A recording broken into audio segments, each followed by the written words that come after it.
How often do you think about the Roman Empire? Was a fun question that went viral recently. But in this episode, we're concerned more with how often George R. Martin thought about Rome when writing A Song of Ice and Fire. And not just the Empire, the Republic, the Kingdom, what came after, the various TV shows about Rome, not all of them, but some of them. To be fair, it's arguably, to Americans and Europeans, many of us anyway, the most influential historical nation of all time. Rome's history is one of the most popular forms of history. Latin is extremely prominent in English and several other languages. I mean, I probably just used several Latin words just now in those preceding sentences and didn't even realize it. History says Rome was founded in 753 BC. Legend says it was by the twin sons of Mars, Romulus and Remus, who were set adrift in a basket, placed in a river only to be rescued by a she-wolf, and then raised by a shepherd. Surely not the true story, but it's entertaining and very popular, and probably contains some grains of truth. And over 3,000 years later, Rome still exists, and people are still telling the story. Like me, just now. I just told it. So to be sure, George knows that story as well, and so many other stories about Rome, some of them made up, some of them historical. And he too lives in a society like we do, with Caesar salads, and the Roman calendar, and HBO's first foray into mega-budget world-building shows. George liked that show, the first season more than the second, and he loved I, Claudius even more. And over the years, he's pointed out some Roman influence directly in interviews for his own writing, while some other Roman influences in his writing are plain enough to just be seen without him telling us it's there. He might not even be aware it's Roman influence sometimes. He is, a creative genius and things just come from his mind sometimes. He doesn't always stop to think about where they came from. And that's the point of subconscious influence, right? When something is so prominent, so overwhelming like Roman culture's influence on us, we can't always pick out where it all comes from and what's what. And yeah, from little things like the use of words like legion and magister, see, those ones I do know are Latin, to big things like the Wall and Valyria, to one of the most famous assassinations of all time. Et tu, Jon Snow, or et tu, the black brothers that stabbed him. Ollie. Bowen Marsh. Bowen Marsh. Bowen. Yeah. I don't know why I named a TV show character, but he's the one that makes me think of Brutus in that example anyway. But we have all that and more on this episode of History of Westeros podcast. Hello and welcome, everybody. We are back. It's our usual time, 3 o'clock Eastern on YouTube, doing our live streams almost every Sunday. Every video you can find afterwards edited on Spotify. It'll still be on YouTube, of course. And the audio-only version is available everywhere you can listen to a podcast. And it's ad-free if you listen on Patreon. Sean, you've been busy lately with your... It's been Oscar season, and that's a time for you to shine, huh?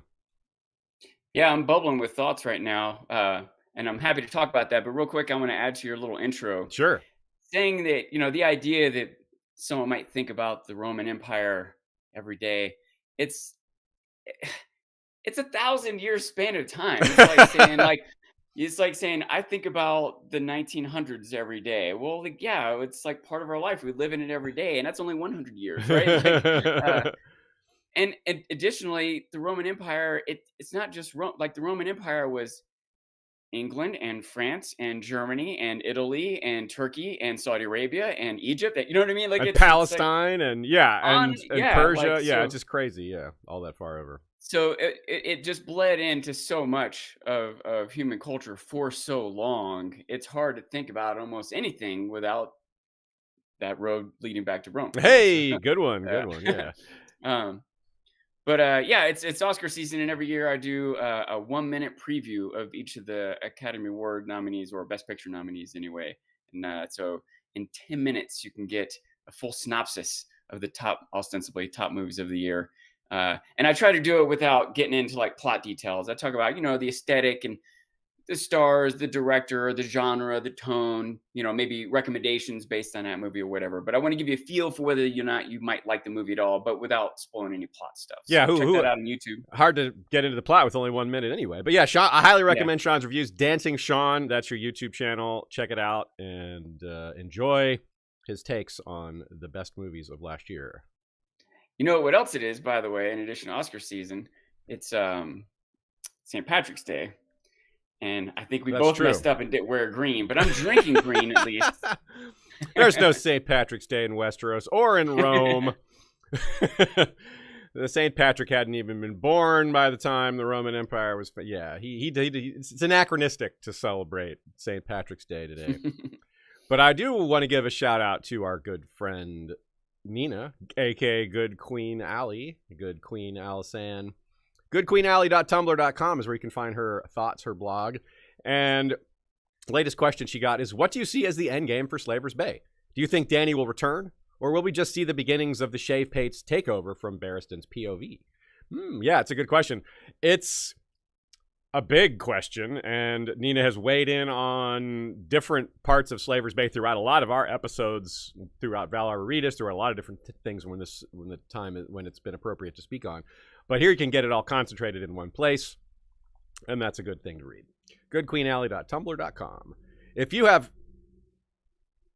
have questions for us, you can send them to westeroshistory@gmail.com, or you can just type them here in the chat if you're watching live, especially if you have a thought on a Roman influence on A Song of Ice and Fire that we missed, because I'm sure there are some. It's, as I said in the intro, it's such a huge topic. There's no way we caught it all. Some of them are going to be debatable, so I'd love to hear your thoughts on what you perceive as an influence as Roman.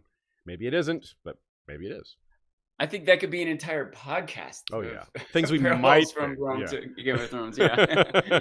Exactly. So, yeah, not just one episode, like a whole, like recurring. Yeah, that's the whole point of the show, yeah. And, of course, as usual, I'll mention some episodes at the end that relate to this one. Things that we touch on will definitely relate to other episodes we've done. Also, at the end of this episode will be the trivia answer. The question being, what is supposedly the most common first name among the Giscari of Slaver's Bay? Which will be part of one of our topics today. Slaver's Bay has a lot of Roman influence, so that's why I picked that one, and the answer will be found during the episode and revealed at the end. Are there any bonus points for knowing who the first person with that name is? Yeah, I think there might be, but I don't know if we know that. We know who the famous most first person is with that name, but the actual first person? Yeah. Why not start with Rome's first story? One that actually comes even before Romulus and Remus. Sean, why don't you kick us off there? Yeah, there's, a fantastic mythological story, about the origins of Rome. And then there's a slightly less fantastic mythological story about the origins of Rome. The idea is that in the wake of, again, you could get into all of Greece and the Trojan Wars and everything, but ostensibly Prince Aeneas escaped Troy. Huge epic adventure he went through sailing around the Mediterranean, and at some point eventually lands in what we now know of as Italy, I think by the Tiber River. And a group of people who don't want to voyage around anymore, they want to settle, burn the ships down so that they have to stay there. Attempt to, they don't burn them all down, but the idea is this is very similar to Nymeria, right? Yeah. Mm-hmm. And some of the details of this story are question about whether or not they're true. A lot of it seems maybe to be retrofit to set Roman, propaganda, to teach lessons that they want to teach and attach its history to something bigger, like Greek history and everything. But in some of these stories, the ringleader, the people who set the ships on fire, was named Roma, and she is ostensibly where Rome is named after. But immediately, just the origin story of Rome, you see some parallels to some stories that George has in this world too. Yeah, like Valyria, of course, is a big one, and yeah, like you said, Nymeria there. Now, the funny thing about Nymeria, this is where we get into one of those, well, what's really the influence here? Because is that just the Odyssey, a different version of the Odyssey given to Aeneas instead? Well, the Odyssey predates this story, but it comes from the same time. It's the Odysseus returning from the Trojan War. So it's kind of a similar thing. The problem with it is the founding of Rome is dated around 750, and the Trojan War is around 1100 or 1200. So yeah, there is a lot of time in between there, but it doesn't matter because the story is what's influential. The truth of it isn't important. We don't care if that's true. It happened so long ago. It's a neat story, and we're never going to know the real story anyway. So it does. Yeah, go ahead. Some stories, especially ancient stories, even if later we discover some details about them aren't true, that doesn't stop the influence that those stories had on culture and writing and Yeah. history and George Martin and everything else, you know. And one of the big things you'll see throughout history and founding myths is that, yes, cultures try to connect themselves to other cultures a lot of times to seem older or grander or to connect it to their best ideas. Like one of the reasons the Romans loved the story about being connected to Aeneas is it connected them to Greek gods. I mean, well, Aeneas was descendant of these gods. That means we are too. All right, yay. So, yeah. Now, there's a lot of babies in baskets on the river story in terms of the Romulus and Remus story. There's a lot of those. Paris from the Trojan War, it happened to him too, supposedly. There's just lots of those. And Paris was suckled to health by a she-bear, just as we're told Romulus and Remus was suckled by a she-wolf. And hey, Tormund Giantsbane suckled by a she-bear as well. So there you go. That's a good circle, square, complete, whatever. So it's not a Roman story. It's just a story that has appeared in a lot of different traditions. But the Roman version is particularly popular because Rome is popular. So even though it's not an original Roman story, it might be the first one George heard out of all these versions, right? It might be the one that impacted him the most. So that's a little thing we have to weigh as well. One might not be the original, but it might be the one that got heard first. And Nina points out the same thing. The character of Aeneas has had a lot of different versions told about him. Not all of them end with him founding Rome. Not all of them end with him, having this long odyssey around the Mediterranean. But yeah, lots of versions. So in both cases, Earth and George's world, this stuff is all made up. Right? Scholars recognize this founding story about Rome as that. It's a story. We acknowledge that for Westeros as well. But even though there's magic in the world of Westeros, we acknowledge that a lot of those things are probably made up in World 2. The Grey King probably didn't live 300 years. It's possible, though. We have more room to believe that one than we do in the real world, but we still doubt the one even in Westeros. And it's a good point to say that stories can be more influential than history. I mean, the word story is in history, so they are connected, especially when they're historical stories. I mean, I love historical fiction, and this is a good place to remind ourselves that fantasy is the oldest literary genre. All these founding myths are not historical fiction. There's magic in them. There's impossible things in them. That's fantasy, y'all. So for certain, Gilgamesh, that's an epic poem. It's like 1800 BC that was written. It's itself a fantasized version of a real king. So it was written a fantastical version of a real person. So this is how fantasy and reality bleed together quite a lot and where a lot of these stories come from. So what makes this a good place to start is not only because it's Rome's start, but it's an example of something that isn't completely Roman. So much of Rome's origin story is borrowed from other myths. Yeah, so that's pretty neat. And there's a lot to bleed over in other things like, Greco-Roman and Rome. Like you said, Sean, Roman influence was literally everywhere in the Mediterranean. So like every single city has some sort of Roman influence like today, So we've got a lot of quotes from George and a lot of parallels. And some of those are influences rather than parallels. Some of them are direct influences. We're not always going to know whether it's just the same or whether George specifically say, this is Roman. I'm going to do it like that. Yeah, I'm almost scared I'm saying this stat wrong, but just to give you an idea, I think the Roman Empire spanned 2 million square miles. Oof. To give you an idea, right? Like when you say like the whole Mediterranean was like, again, the world almost has to be divided into East and West because there just wasn't that much crossover from Asia to Europe. And then, of course, the Americas had their entire history happening separated, by the ocean.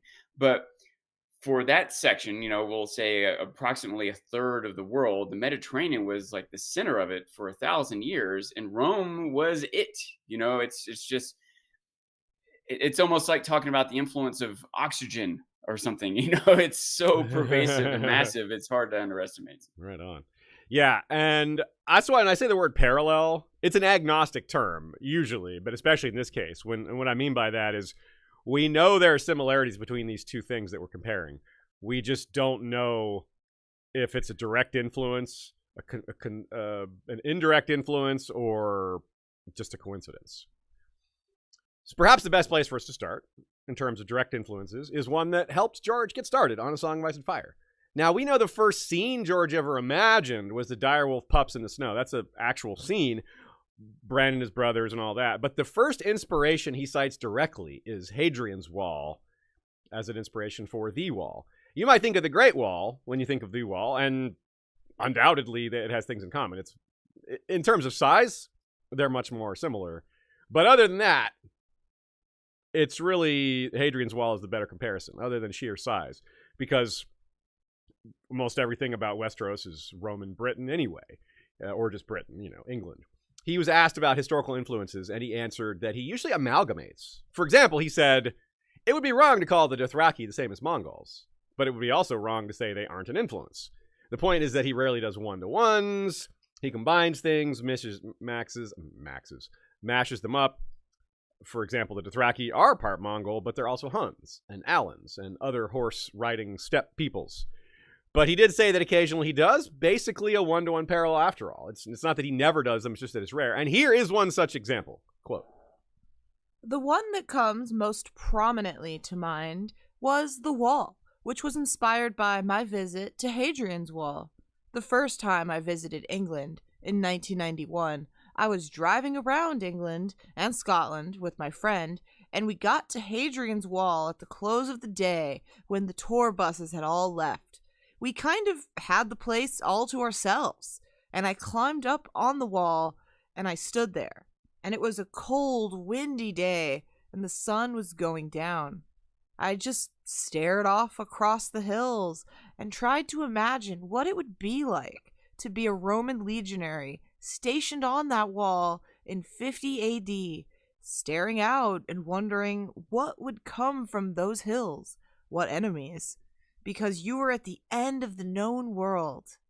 And it was sort of a profound moment that stayed with me. It was more than a decade before I began writing A Song of Ice and Fire, but I still recalled that moment. Of course, in fantasy, you take real-world things and you make them bigger, and you make them bigger, more colorful, and more interesting. So, Hadrian's Wall, which I think is about 10 feet tall, became this 700-foot tall wall of ice in my books. And the things that come out of the northern woods are a lot scarier than Scotsmen. And Scotsmen can be pretty scary, especially those ancient ones, right?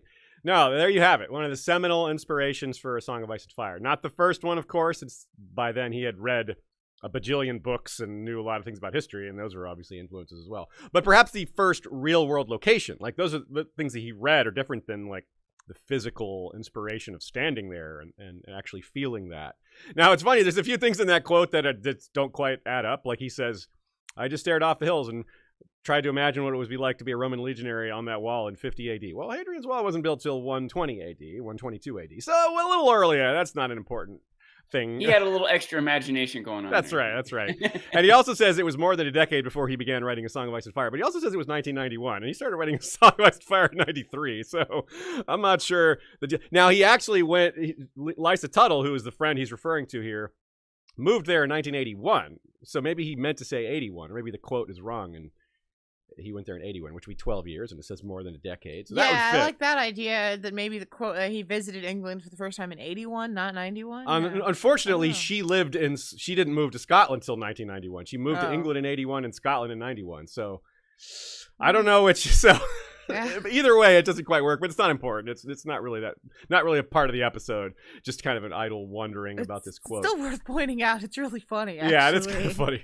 He says it's about 10 feet tall. He was pretty close. It's 12 feet tall, and of course it actually varies depending on what part of the wall. It's very long. It's not the exact same height all the way across. And ultimately, George also did the why not both thing, because there are things that come out of the northern woods that are a lot scarier than Scotsmen, but there are also people who are kind of like the Scots that come out of those woods as well, the free folk, aka the wildlings, right? And those are very similar in a lot of ways to the peoples the Romans would have faced. That's what the Romans actually would have been thinking about. So think about that. Hadrian's Wall was begun in 122 AD because those ancient Scots were scary enough. The wall didn't keep them from getting in, really. They could climb over that 12-foot wall. I mean, people climb over the wall of Westeros, so you can climb over a 12-foot wall. The thing is, it's a lot harder to steal stuff when you have to get back over that wall leaving. You know, like if you're stealing people or livestock, how are you going to get back over that wall? That's the problem. So it didn't stop them from coming in, but it did keep them from stealing a lot of things. It makes it harder to get across on horseback. Yeah. It makes it harder to get large amounts of like food and supplies across. It's not impossible, but it just severely slows down how quick you can get across. And a lot of times that's enough time to get warning, to get defenses up and stuff. And it severely limits how much they can take once they do come across. Yeah. So it's 73 miles long. That's 117 kilometers. Now, the wall is about 300 miles long, so way longer, but 73 miles is really, really, really long. Now, a works project of this magnitude is going to have a huge impact in a number of undocumented and immeasurable ways. You got lots of people working on it. You got lots of money going into it. You got people getting moved. You got people like raids. I don't know. Lots of stuff. A huge project, right? One of the many unintended consequences is inspiring our favorite author about 1,860 years later. So, like, they couldn't have... I don't think Hadrian predicted that part. He's like, you know what? This is going to inspire some writing later, you know? This wall is so big and cool. You know, it might be a funny idea that they thought they would inspire something 1,800 years later exactly, or Martin, they have no idea. But I can imagine they thought that the stories might be written about this. It's epic enough. I can imagine they might have had the idea of what it might inspire. People might exaggerate it too, like, oh, it's really, you know, the stories would make it twice as tall. It's 20, 30, 40 feet tall. You can't see, you know, it's actually only, like we said, 12 feet tall. And George, by the way, has admitted that he made his wall too tall. He's like, yeah, I wanted to make it bigger, but I didn't have to make it 688 feet taller. You know, 100 would have been fine. 200 would have been pretty huge. So even if you want to be epic and fantastic, fine, 400, but 700 is like pushing the limits of believability. Now, there's some evidence that Hadrian's wall was covered in limestone originally. Now, that didn't stick over the long term, you know, like maintaining that coating over 73 miles of wall would have been expensive. But it may have been how it was launched, and that would have really... The stories about it then would have spread even farther and wider because it would have looked like ice. It would have looked shiny. It would have actually looked kind of like the wall of Westeros. Now, most of it's gone now. The decline began around the 7th century. What's left is a World Heritage Site. You can, of course, still visit it, as George did. Also, there's a bit of the Antonine Wall left, which was built 40 years later, but only stayed for about 8 years. They abandoned it after only 8 years. It didn't last long. I wanted to mention it because it's also a bit of a parallel. Ares, as in the Mad King, also wanted to build a second wall. He's like, you know what, let's build another wall north of the first wall. Which, of course, he didn't do. But it likely would have been about as successful as this one. Probably less successful and much harder to build because farther north of the Wall of Westeros, the land is much wider. Like, it would have to be way more than 300 miles to get that across from coast to coast. So, bad idea. But also the Antonine Wall had 19 forts, which is the exact number of castles on the wall. So, maybe a coincidence, but 19 is kind of a funny number. That's a weird specific. number to be a coincidence. Like 3 or 5 are kind of standard numbers you might choose, but 19? Yeah. I was like, interesting. So now here's a shorter version of George answering a similar question about the wall. But you'll note some important differences that I wanted to speak to. Quote. Hadrian's wall was an inspiration. In fantasy, everything is bigger. A friend of mine, Lisa Tuttle, we wrote Windhaven together, had just moved to Scotland and was giving me a tour. We were driving in her car and got to Hadrian's Wall at the end of the day. The tour buses were leaving. We walked along the top of the wall just as the sun was going down. It was the fall. I stood there and looked out over the hills of Scotland and wondered what it would be like to be a Roman centurion from Italy, Greece, or even Africa, covered in furs and not knowing what would be coming out of the north at you.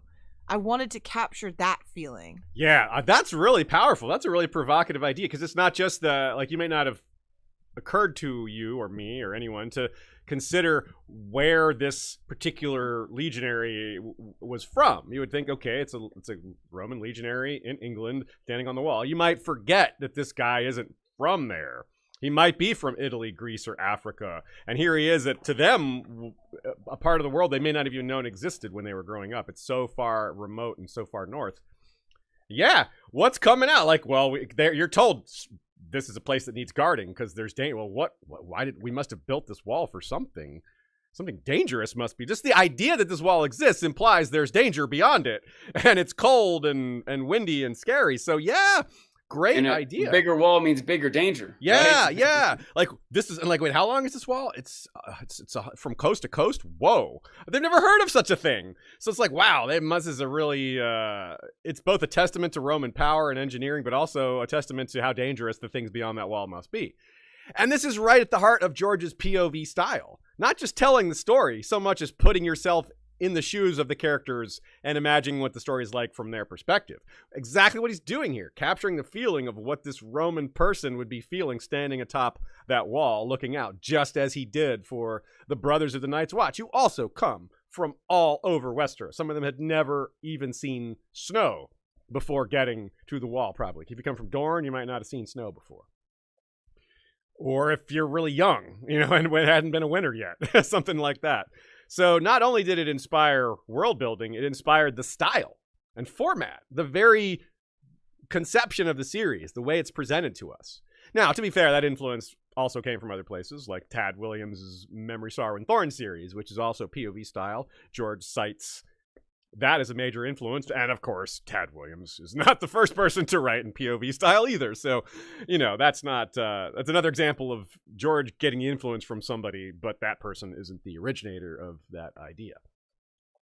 We also know Roman forces patrolled the frontier beyond Hadrian's Wall, kind of like Rangers, right? They're looking for bad guys, what counts as bad guys to them, right? That's a little morally gray in terms of who the actual bad guys are, if anyone. But you know what I mean. They're looking for enemies, foes, and people causing problems, whatever.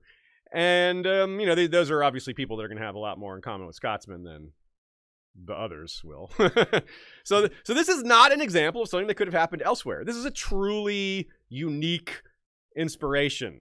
George's inspiration from atop Hadrian's Wall was a grand confluence of events. Countless factors bringing him to that place that day. Countless factors long before his birth to create those conditions. If he had stood atop the Great Wall of China, I would have probably been inspiring. But a totally different kind of inspiration. Different wall, different country, different landscape, different history behind it. He's not going to be thinking about legionaries. He might be thinking about, Chinese guards on that wall or, whatever, but it's different. In the same way that someone from China who went to visit the Great Wall, when they stand there looking out, they're going to imagine something different than if they had gone to Hadrian's Wall and stood there looking out, right? There might be some parallels, but some of the details of what gets evoked in you is going to be connected to the experiences and culture you've already experienced in your life up to that point. Yeah. So he tried to put himself in their shoes, specifically of those specific people, not just a person atop the wall, the specific people that would have been there at that time. Or maybe sandals, caligae, as they would be called in Latin. And surely George had been on top of other walls, on other castles, but those weren't as inspirational as this one. Now, beyond that, Lisa Tuttle and George were more than co-authors. He says they wrote Windhaven together. That was her first novel and one of his first. They were in a relationship, and it was his first relationship, his first serious relationship. So they stayed on good terms because they weren't dating at this time. They had already broken up a while before. So he might have had some feelings, little extra feelings, being around his ex or whatever. I'm maybe reading into it too much, but it seems like the kind of thing that would have you feeling a little more emotional than usual, especially with all the other combination of stuff happening, all the sights and everything. She actually gets a little bit of partial indirect credit for launching A Song of Ice and Fire, since this trip was such a big inspiration, and he was specifically going there to visit her. And they surely inspired each other in a number of ways. They lived together, worked together, wrote a book together, and their breakup certainly inspired some things, because he wrote A Song for Leah, which is his nickname for her, set in his Thousand Worlds universe. He once said it was inspired by his, quote, first serious romance, and he won a lot of awards for it. If I knew better what kind of personality she had, or has, she's not past, I would be looking deeper for characters that might be like her within the story. Like, hey, that's a little bit like Lisa Tuttle, but I don't know much of what she's like. As an author, she was known for her sci-fi stories and her feminist stories and her non-fiction feminist writings, one of which is the Encyclopedia of Feminism, written back in 1986. Now, in A Song for Leah, there's two characters, Rob and Lyanna. Yes, Rob with two B's. Yes, and he's Rob. And she's Lyanna in this story. Lyanna leaves Rob. They're in a relationship to join this alien collective consciousness called the Grishka, and it's a proto version of the Werewood Network. So, if I had a nickel for every time a loved one left me to join an alien consciousness, you'd have 10 cents? Because it's happened twice, right?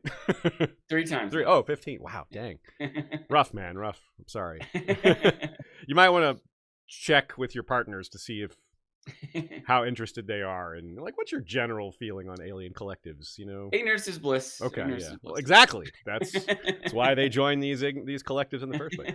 So Lisa Tuttle first moved to London, then relocated to Scotland. Like I said, she lives in Scotland in a very small village called Torrenturk, which is very small. It is really remote too. I looked it up. It comes from the Gaelic phrase "Hill of the Boar," and it has that name because it is the spot where the last wild boar in all of Scotland was killed. Small chance George's boar killing Robert story is related to this, but probably not. I just wanted to throw that out there. And this trip clearly inspired George in other ways. After all, it's not just Hadrian's Wall that makes the wall. I mean, Westeros is basically England and Ireland mashed together, flipped left to right horizontally, and made a lot larger. Here is some images on the screen that Ashea has prepared for y'all. So, very likely when he conceived of the wall, he went ahead and conceived of this continent and the shape and size at the same time. And, well, here's a simple quote from George that shows how easily it comes to mind as a reference point. Quote. Ah, damn it. Sorry.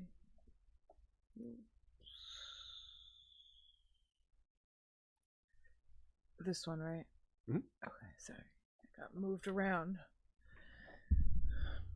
In very general terms, however, King's Landing is more populous than medieval London or Paris, but not so populous as medieval Constantinople or ancient Rome. Now, I can take the images off the screen too, right? Yeah. Now, some of you will note ancient Rome actually ruled all those places that were just named, except for King's Landing, of course. And, of course, some of them had different names. Like, it wasn't Paris at the time, although the first tribe to live in that area apparently were called the Parisi. Rome made London.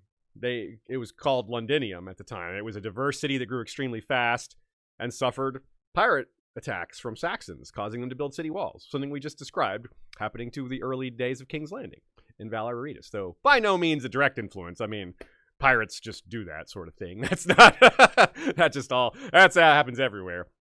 And the triple walls of Constantinople have been cited as a parallel to Carth, which also happens to dominate trade via a crucial sea lane. And Sean, you noted that it's not the only place to have triple walls. Yeah, Highgarden, right? Yeah, Highgarden has a triple set of walls, and I again, that's the type of thing that maybe isn't direct in Rome inspiration that George is having, just a coincidence that walls get built. 3 is not a crazy number. Yeah, but I don't know. I kind of suspect it was at least in the back of his mind. Yeah, somewhere. It's worth a mention, and with Constantinople and Carth, I mean, the whole dominant sea power, controlling the Black Sea versus controlling the Jade Gates, I think that is another thing. Plus the city being super ancient, like it's been around forever, and that's another parallel because Constantinople is super old. It became the capital of the Roman Empire. Constantinople did in about 330, which is about 200 years after Hadrian's Wall. Istanbul, of course, was Constantinople. If you have a date in Constantinople, they'll be waiting in Istanbul. Why did they change it? I can't say. People just liked it better that way. Liked it better that way? Yeah. But before that, it was Byzantium. And before that, it was possibly Lygos. So another one of these things that just had a lot of names. And it's been called other things by other cultures. Like Rumiat al-Kubra. It means great city of the Romans. And Miklagard is what like the Norsemen called it. So example of this in A Song of Ice and Fire is how not everyone in Essos calls it Westeros. Sometimes they call it the Sunset Kingdoms or just you savages or whatever. So surely there's some other names too that are said in their own languages. And yeah, we haven't been to all those places in the story, so we don't know, but they surely exist. They must have a word for that big old continent far to the west. They probably don't just call it that big old continent far to the west. Let's talk about Rome and Valyria. One of the more perhaps straightforward parallels. One of the one that I think is the most popular, and we'll work our way towards lesser known ones throughout this episode. Here is George in 2001. Quote, Valyria, at the zenith of its power, was neither a kingdom nor an empire. Or at least it had neither a king nor an emperor. It was more akin to the old Roman Republic, I suppose. In theory, the franchise included all freeholders, that is, freeborn landowners. Of course, in practice, wealthy, highborn, and sorcerously powerful families came to dominate. Now, in Rome, you would say wealthy, highborn, and connected to the priesthood. Powerful, that's the equivalent of sorceress stuff, would be religion. Of course, Roman religion was very powerful. It had a huge impact. Priests were very powerful. Auguries and prophecies were a big, big deal. We'll have several examples throughout the episode. And of course, prophecies, obviously that's a big part of A Song of Ice and Fire, a big part of Valyrian history, a big part of that world. Continent-wise, Valyria is a peninsula, so is Italy. While there may not be 14 flames in Italy, there are certainly volcanoes. One of the most famous eruptions of all time is Vesuvius, and encased Pompeii in ash. It's still studied today because of how well it was preserved. And Rome, of course, was impacted by eruptions elsewhere. It's just Pompeii grabs a lot of the headlines, but there were others. And in the ancient world, as we've talked about in our episode on the Doom, and we talked about in another episode on volcanoes that's slipping my mind at this point, where we discussed how there can be like volcanoes in Chile, as in South America, were impacted Rome because of just how big the volcano was and how big Rome is, and how like it's such a big empire. So many parts of it are impacted. Vesuvius is close to passing for a Valyrian name, especially the way it was written at some times back in the day, which was Vesaevus. That looks very Valyrian, or perhaps it should be the other way around. That Valyrian looks very much like that. Valyrian names also seem to have a lot in common with Old English, with all the AE names, which that's a more clear influence since Westeros looks like England and Italy. But Rome is just full of AE names. Latin is just full of that. And it had them first, before Old England. Praetor, Questor, Praefectus, Caesar, Gnaeus, Aemilius. There's just so many. I could just keep going. Even the word praenomen, which is Prae, means personal name. So, yeah. Nina adds, the parallel between Rome and Valyria also extends to the language of High Valyrian. George intended, he has said this, High Valyrian to be like the Latin of Essos, a language built up over time, but which was altered and after its civilization collapsed. This alteration has happened and has been ongoing for centuries, because it's, languages change over time, over the centuries. High Valyrian might not actually resemble Latin in its construction. David Peterson specifically chose to distinguish Dracarys from his word from dragon because he disliked connecting Dracarys to the Latin word for dragon, which is Draco. So, but still, it still has a lot in common. And it certainly functionally the equivalent of, like, a lot of highborn people in Westeros learn Valyrian. Tyrion knows Valyrian.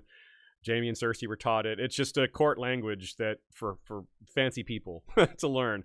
And we're talking only the fancy. So like I don't think Sansa learned High Valyrian. Maybe she started learning it when she got to King's Landing, but I don't remember that being a part of her lessons. So I'm not even sure that like some of the great houses bother with that.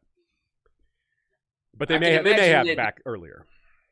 They might be less likely to learn it High Valyrian after they overthrow the Targaryens. They might. I can imagine like a policy shift there. But that's a good point. Now, we don't know as much about the founding of Valyria. We've done several episodes on Valyria, different time periods and different subtopics, and there's a lot of mystery there. But there's the story about the shepherds, right? Being the first Valyrians were shepherds, which Romulus and Remus were raised by a shepherd and made to be shepherds because that was his trade, and that's what he knew how to do. So they learned from him.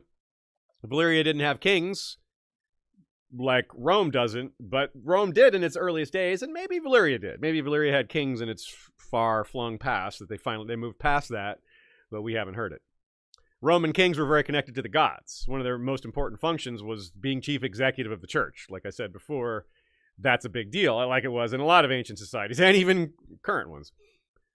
Whereas Valyrian dragon lords were maybe the rough equivalent. Maybe a combination of people who both had lots of religious power and lots of military power, which a lot of these biggest Romans did have.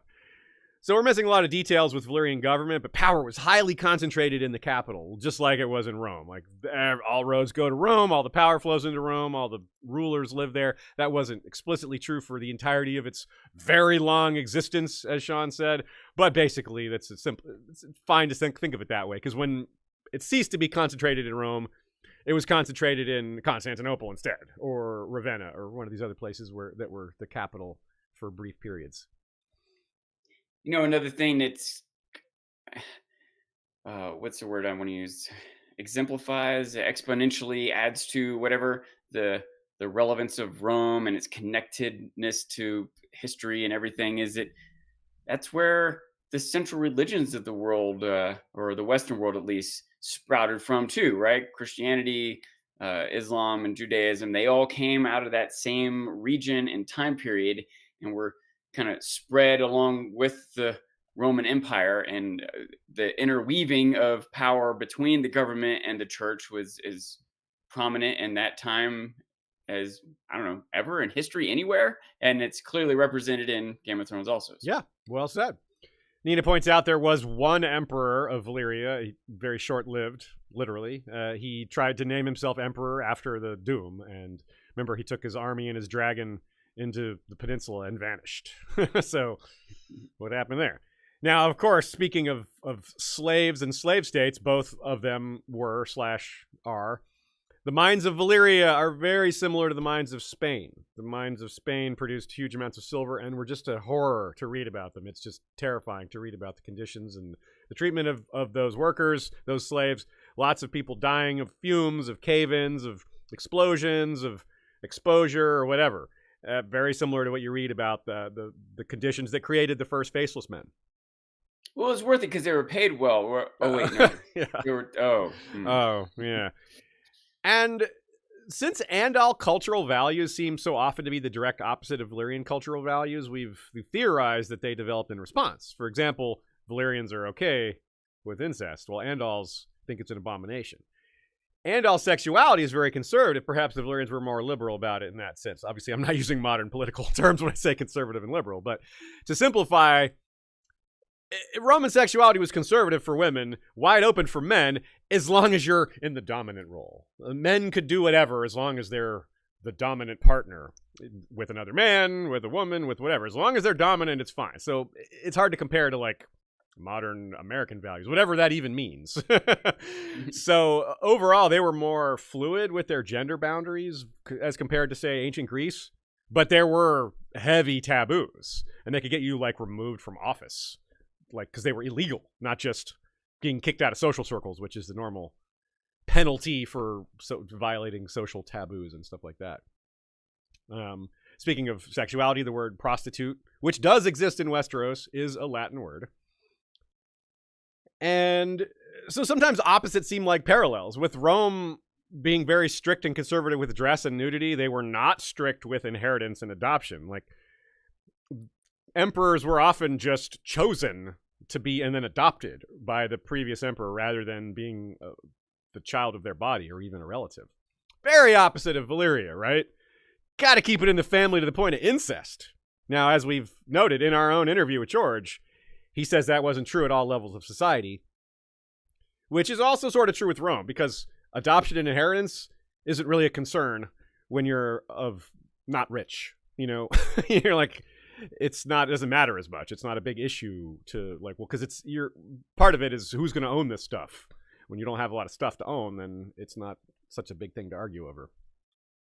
And that might be a thing that could have happened in Valyria. There may have been Roman-style adoptions in Valyria to keep their families going. We see it in Westeros. Like, all these great houses, there's no way they've actually existed this long without some break in the line. They've fibbed.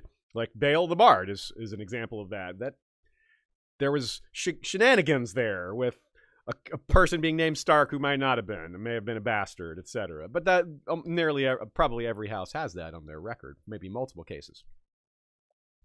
An exception to Rome's taboo on nudity was their public baths. And I suspect we've talked about Valyria guessing that they had baths too because of all the volcanoes and the natural springs that they'd be able to make use of that.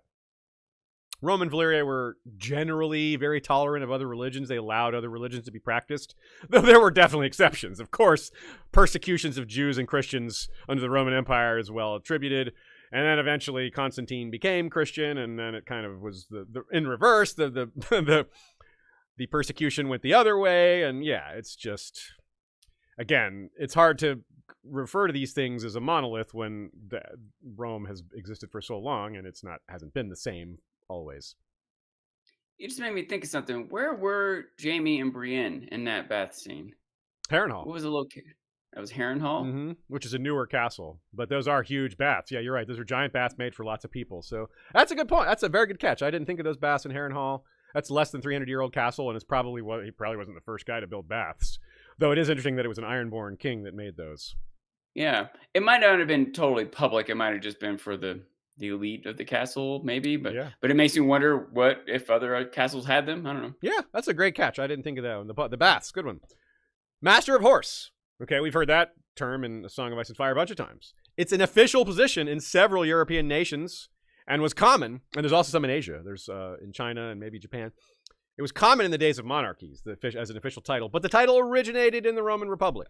It was originally the dictator's second in command. Dictator was a temporary office for when Rome was at war originally, and when they were named, they got to name a second in command. When the dictator's term of office expired, the Master of Horse also left office.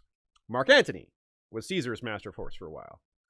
Hullen was Winterfell's Master of Horse, so it's not nearly as big a title. It's not as fancy. It's not for nobles only. Now, he was killed in the Red Keep during the fallout after Joffrey's ascension. But remember, Harwin is his son and joins the Brotherhood Without Banners, and he's still alive. Now, the Master of Horse at Winterfell was Joseph, and he's the one who trains Dancer. So that's after, because we know Hullen goes south with Ned, and they have to appoint a new one. Joseph is probably dead because of the Boltons.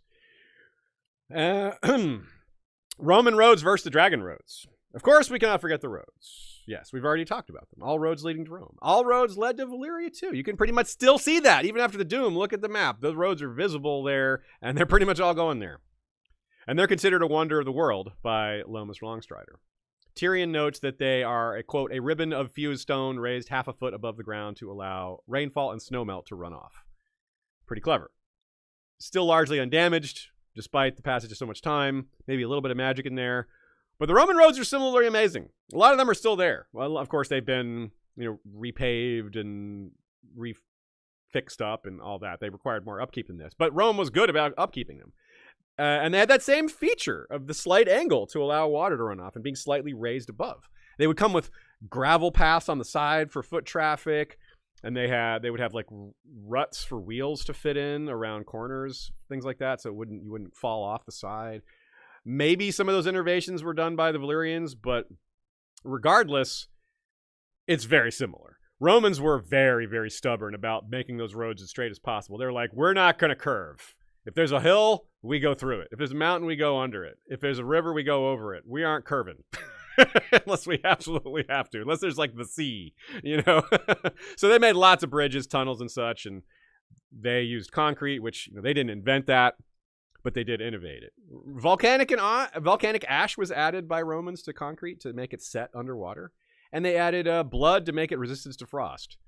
So really, yeah, they added ash and blood. It's like fire and blood was added to their concrete. So I love that. It's kind of not really a parallel, but kind of is, just kind of a fun little coincidence, I guess. They also added horsehair to concrete to make it less likely to crack.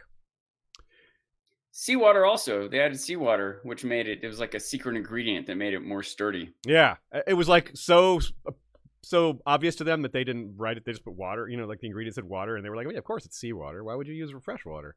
They just took that for granted. So that when you hear stories about blood being added to the mortar, again, Harrenhal, that comes up again. Supposedly that was the thing, blood being added to the mortar. It's not entirely fantastical. And this is not something I knew prior to looking this episode, researching this episode, because, yeah, it's where it's like, so like really, they actually put blood in there, and it had a meaning other than just to intimidate people.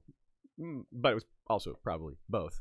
It also probably wasn't like the blood of virgins done in sacrifice. It was probably like from the butcher shop, you know. It probably wasn't human blood. Extra blood. Yeah, maybe sometimes it was the blood of virgins, but yeah, not always.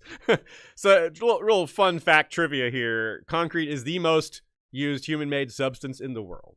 There's about 1 cubic meter of concrete for every person in the world. It's been used since 5600 BC. Concrete has existed that long. It's super old.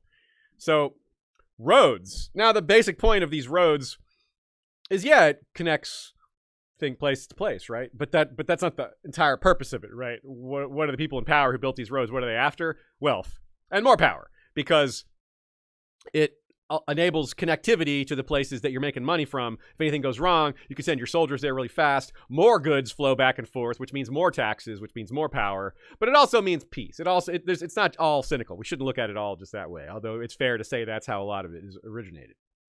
It also curtails starvation. It gets food. That's one of the main goods. It gets moved, especially in ancient times. It gets moved around is food. You need to move quickly because of spoilage, right?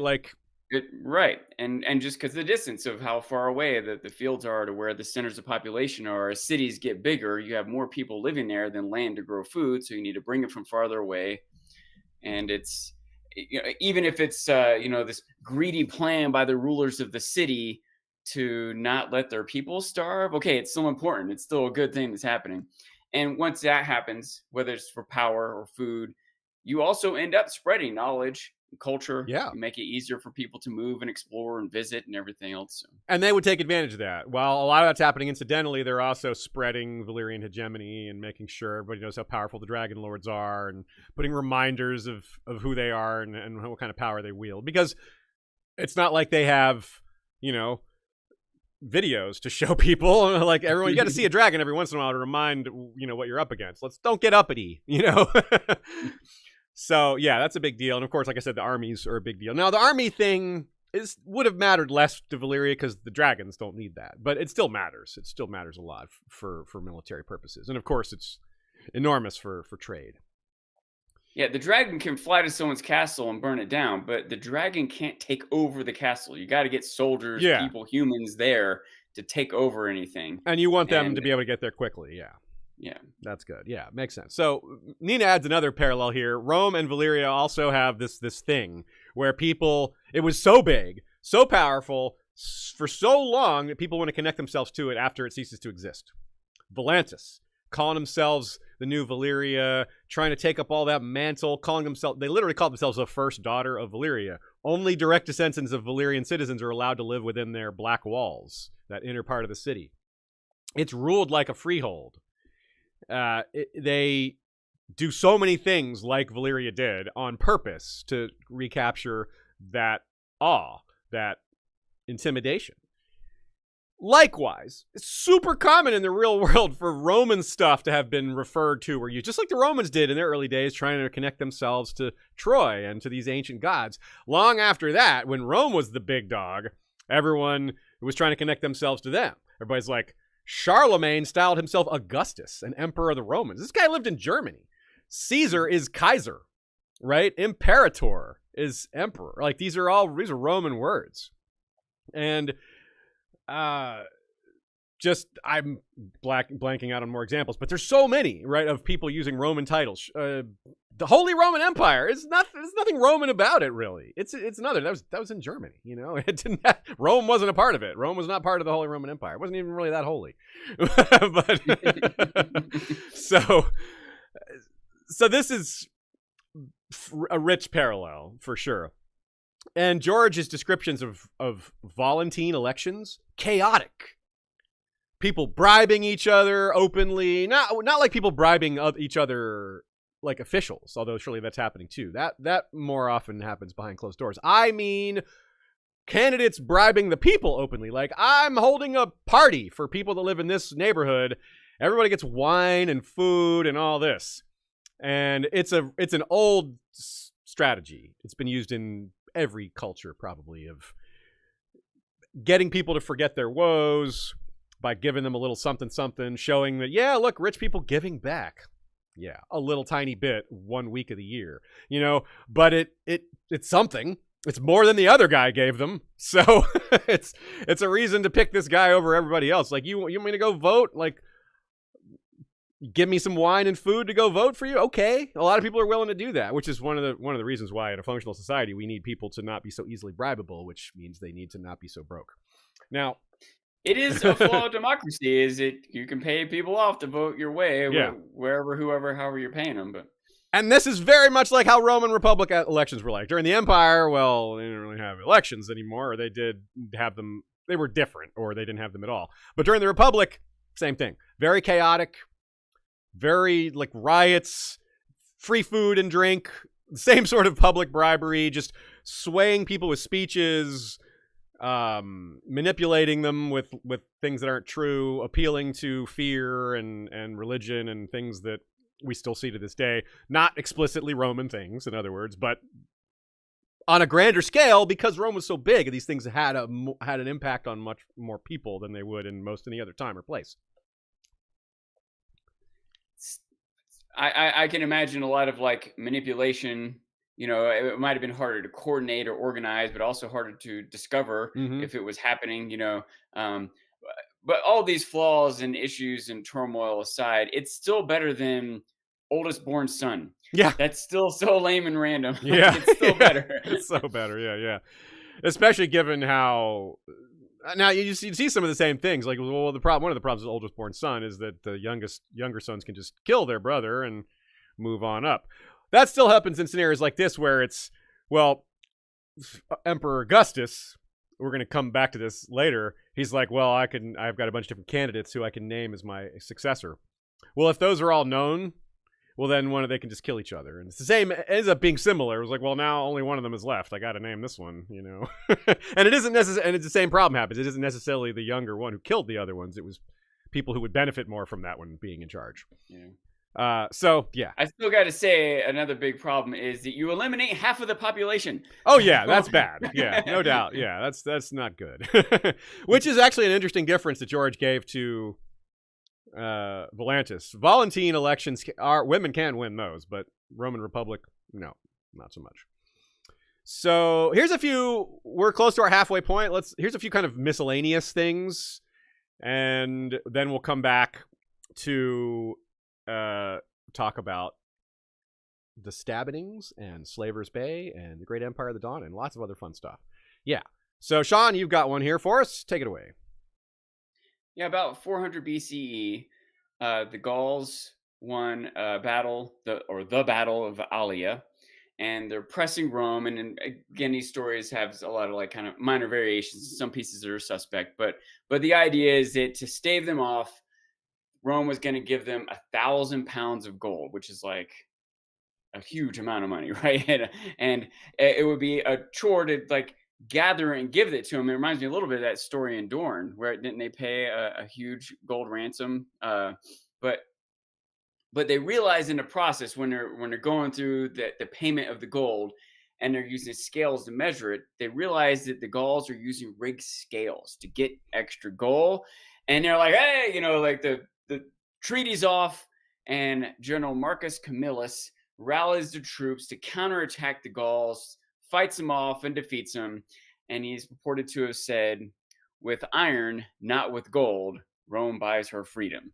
And I wonder if that was a specific Ironborn inspiration for George. Maybe just a coincidence, but that seems really close, you know? I don't know. I'm saying the gall of those Gauls. The gall of those Gauls. That's where they got that word.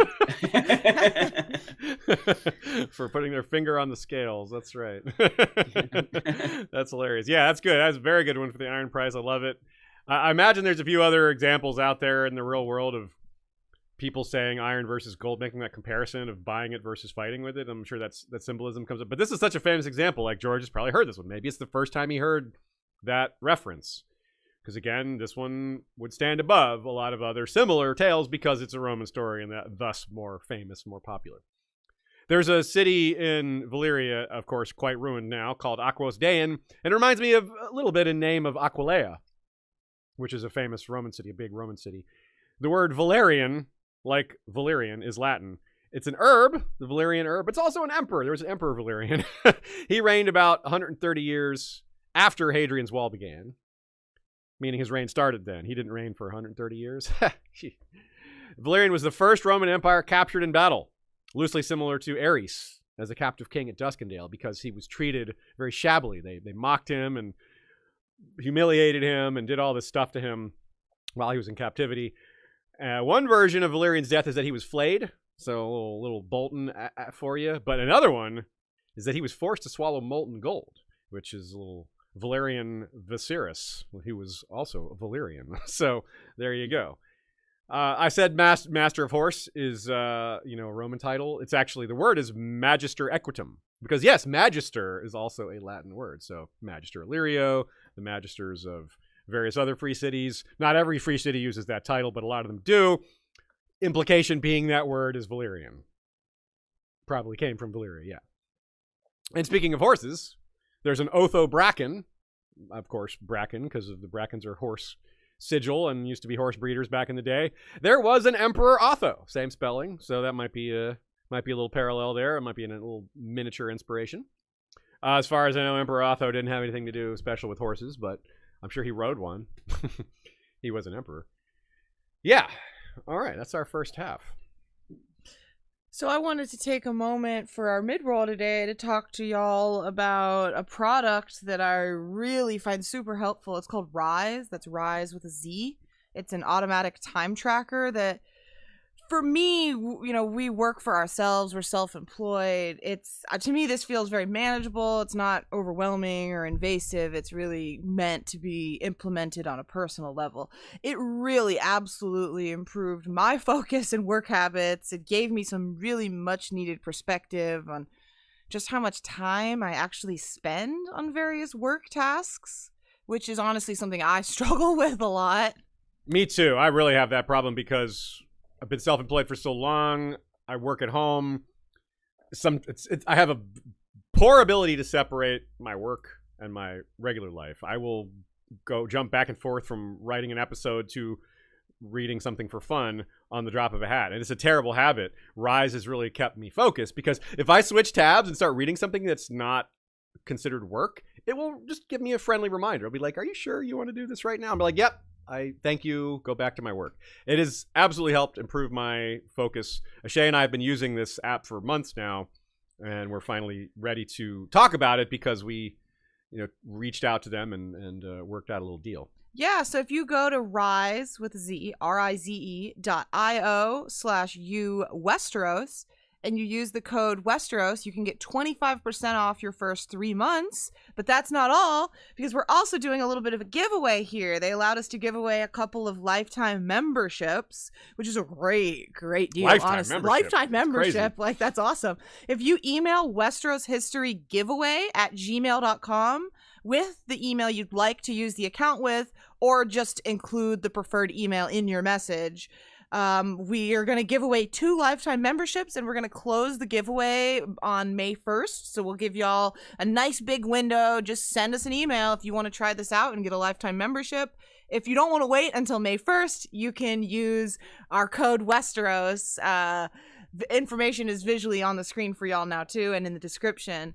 I really hope you try it, because I cannot tell you enough how much more productive I am now. It's really life-changing. Yeah, Shay and I have been really big on improving our productivity this year. A couple of the sponsors we've had this year have been geared towards that, and this one is perhaps the most impactful because it's very direct. It's telling us, to stay focused and reminding us to stay focused. It's helping me with something that I'm not great at. And it's not invasive. It's just like, okay, I'm ready to work now, and then it keeps me on track. Yeah. And when I'm done working, I turn it off, and then doesn't remind me of anything.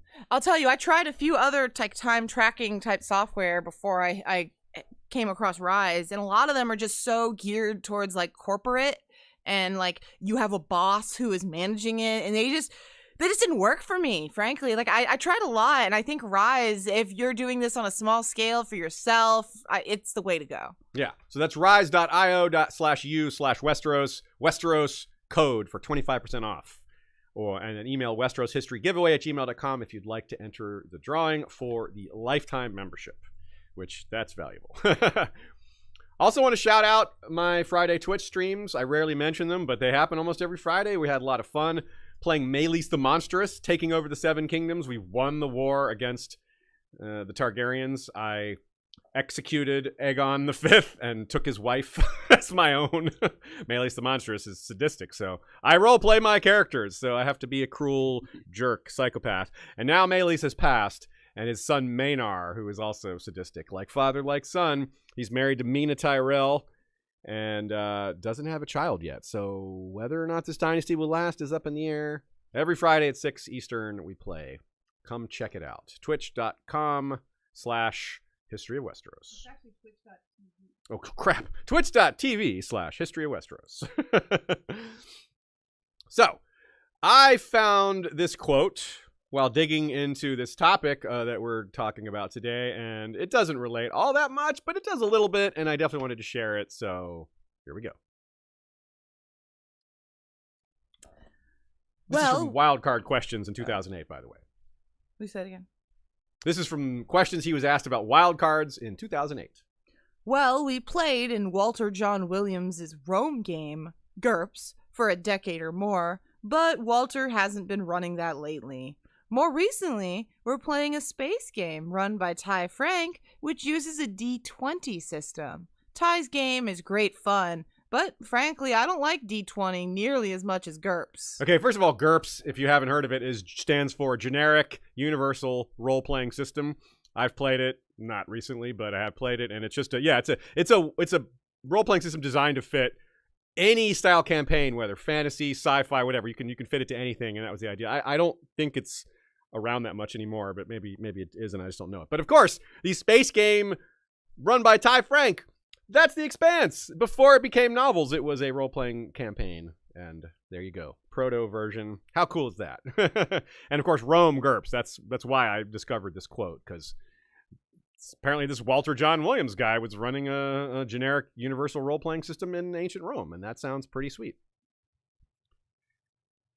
All right. TKOK Podcast Network sent a super chat and says, what is Sean's favorite Rome-centric movie? The first couple that pop into mind are like, oh, Gladiator maybe, Spartacus. No. Monty Python's The Life of Brian. That's same. Hands down, definitely my favorite one. Absolutely the same too. What, apart from the roads, the aqueduct, the education, what have the Romans ever done for us? What else? There's this stupid people's front of Judea. Yeah. The scene where he's painting, where he's doing graffiti, Romans go home, and he's like, and the guy catches him. He's like, what are you writing there? And it says Romans go home. It says, no, it doesn't. He corrects his grammar. Conjugated the verb wrong. Now write it 1,000 times. I think about Rome twice a day because I think of Life of Brian. He's not. Now, Life of Brian is also a very good parallel to Dune. It takes place in the desert, and it's about you shouldn't be the Messiah. It's like, he's not the Messiah. He's a very naughty boy.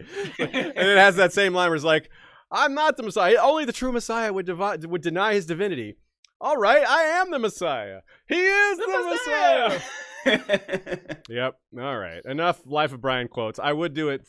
Sean and I would just do this all day, but we have more jokes. I got to get one. I got to tell you, it's one of my favorite, funniest. Okay, not enough Life of Brian. Here's one more. Film in history. When he's got this huge crowd gathered outside his house, and his mom's mad at him, make these people go away, and he's trying to convince them he's not the Messiah. You don't need me. You don't need anyone. You're all individuals. And the whole crowd in unison responds, yes, we're all individuals. And one guy's like, I'm not. And everyone's like, shh. That's so good. Anthony De Palma sends a comment, says, I wonder if George thinks SPQR, which means Senate People, wait, I've forgotten then the something of Rome. I forgot what it stands for. Shay's looking it up. The Senate and People of the Roman Republic. Yes, okay. The Senate and People of Rome. It's not an actual acronym. That's the mistake I made. But anyway, it probably is for Latin. For Latin, yes. Latin it's in Latin. It's Senatus Populus Romanus. Okay. I don't know. Anyway, Anthony Palma suggested maybe it stands for Scorching Prince Quentin's Rectum, or Still Plotting Carthene Regicide, or Stannis Prohibits Questioning R'hllor, or Silly Pretty Queer Recalio, or Seriously, Please Quit reminding me to finish wins. Yeah. Go to an Anthony. That's got us good laughing, both when we first read it and now again when we're reading it live on the episode. Let's talk about the stabbings. Yes, the stabbings are a great parallel in A Song of Ice and Fire to Rome. Here is another quote from George from the year 2001. 2,000 years after the assassination of Julius Caesar, people are still debating whether or not that was an honorable act.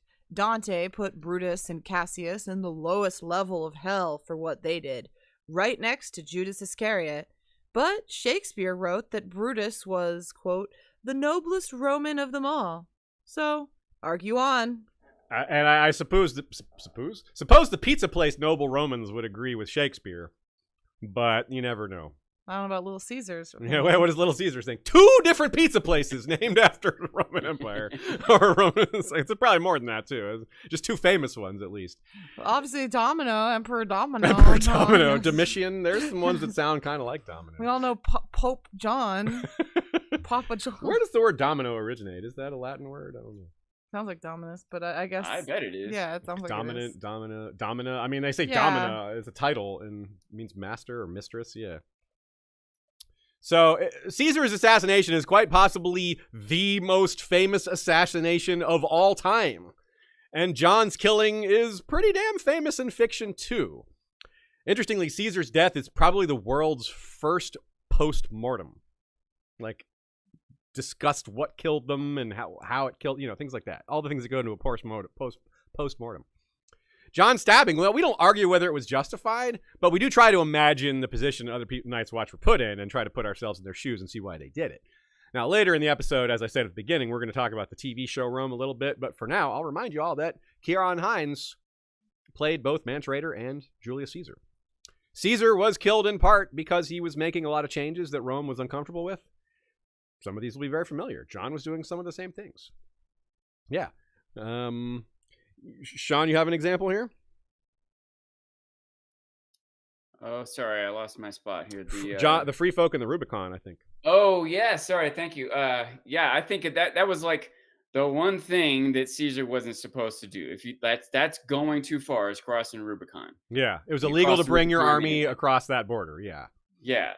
And I feel like that's like the one thing the wall is supposed to do is keep the free folk out, and he brought them across. Yeah, like, he brought them in. He could put up with a lot of other stuff, but that was too far. Yeah, that's a good point. Now, that didn't directly lead to his assassination, but it started the chain of events. It was the first thing he did that, had he not done that, he might have just been executed or exiled. So that was kind of why he did it, from his perspective. Yeah, same thing with Caesar. It's not like he crossed the Rubicon and then he exiled him.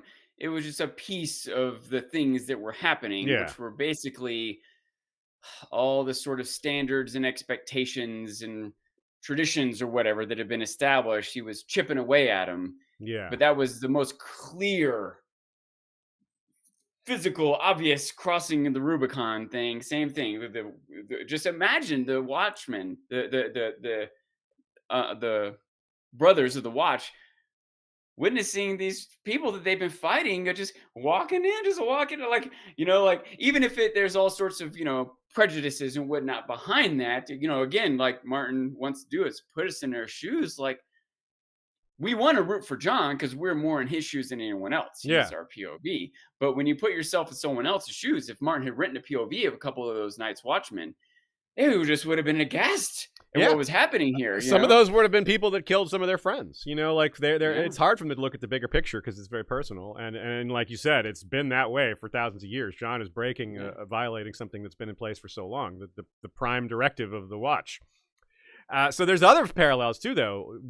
Some people thought Caesar would make himself king. Now the Watch had a similar fear. They were concerned both over King Stannis, and who John gave too many concessions to, too many broken traditions along that as well. And maybe some of them thought he would make himself king too, like John himself, like Night's King did way back in the day. And he was acting a lot more like a lord than a lord commander in a lot of ways. He wasn't getting consensus for a lot of his decisions. He was kind of just saying this is how it's going to be. And while we kind of agree with some of those decisions, we definitely have stated that he didn't go about it very well. It was too authoritative. He should have tried to win over some more of his men, and definitely not leave himself exposed and sending all his friends away, which Caesar kind of also did. He didn't send his friends away, but Caesar didn't have a bodyguard like John. He relied on his intimidating friends, many of whom were veterans of his campaign. So they were scary people. But they weren't allowed in the Senate house. You can't go in there if you're not a senator, and that's where they stabbed him because they knew that'd be the place where he wouldn't have his guards. Now, one of the three major triggers for Caesar's assassination was disrespecting the Senate. They gave him more honors. He didn't stand because he was like, this is too many honors. Like, so arguably he was doing it because they were over rewarding him, over glorifying, and he was like, no, too much. But they saw it as an insult that he didn't stand to accept these honors. But also he gave more power to foreigners. It wasn't just crossing the Rubicon is sort of two different examples, or there's two different examples that parallel the letting the free folk in.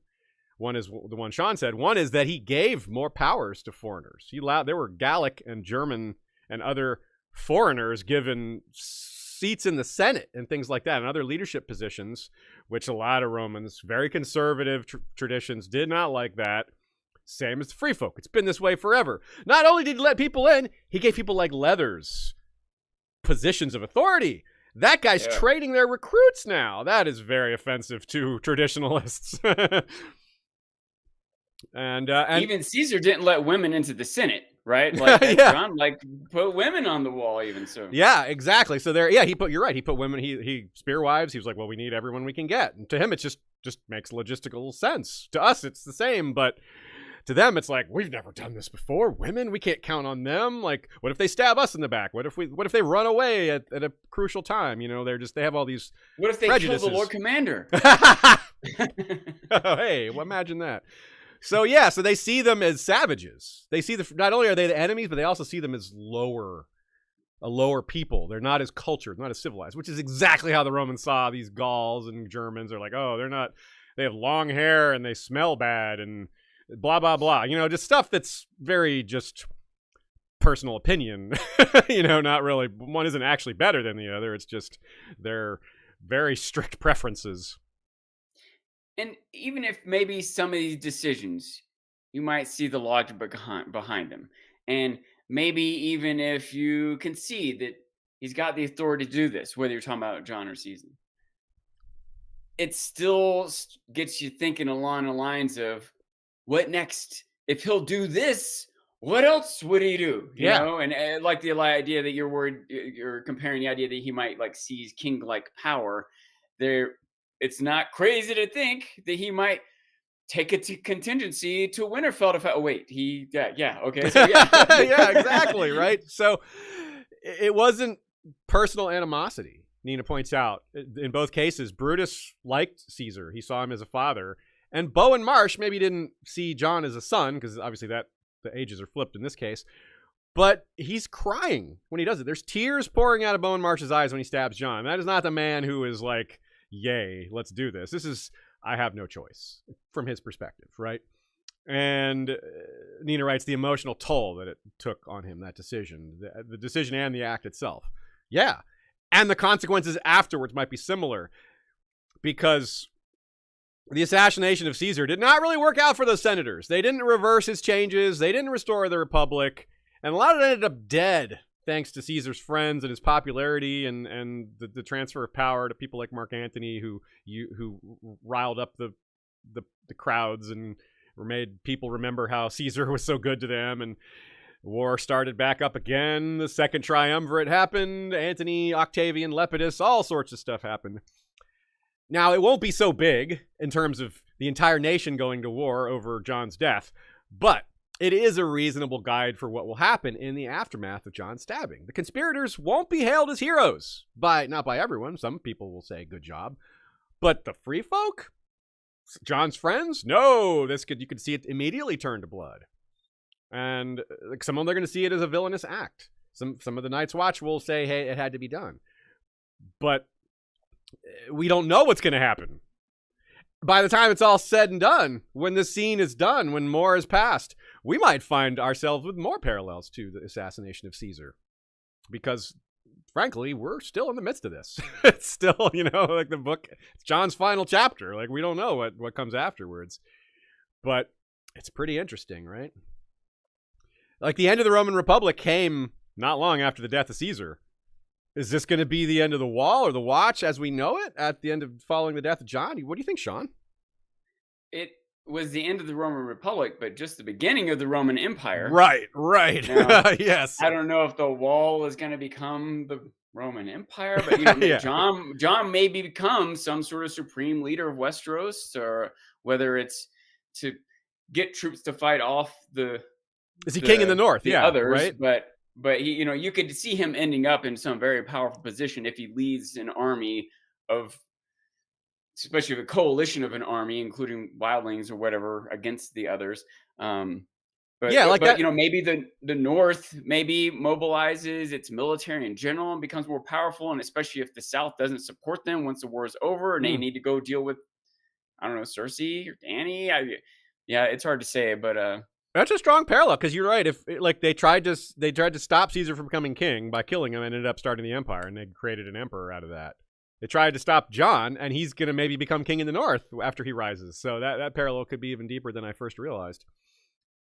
There's also some magical parallels here. There's post facto omens assigned to the day of Caesar's death, like, oh, his wife had a dream. There was a skull. Even the TV show Rome had some birds fly like a skull. There was all this stuff that's said after the fact that supposedly actually happened before. Probably not. I guess it's possible, but I would guess no. John also, after the fact, any of these things you can attach, like if it didn't happen, these different omens would have been completely ignored. It's only once it matters that you try to attach meaning to them. We had 100 omens that day. This is the one that actually happened. Yeah. So we threw out the other 99. But John was basically ignored Melisandre's daggers in the dark warning, which is pretty similar, and especially because both assassinations were, yes, done with daggers. So, which that part's not so weird, but not the strongest part of the parallel, but it is yet another parallel. So that's pretty cool. That's a big one. And like I said, there could be more to it once more of John's story plays out. Let's move on to Rome and Slaver's Bay.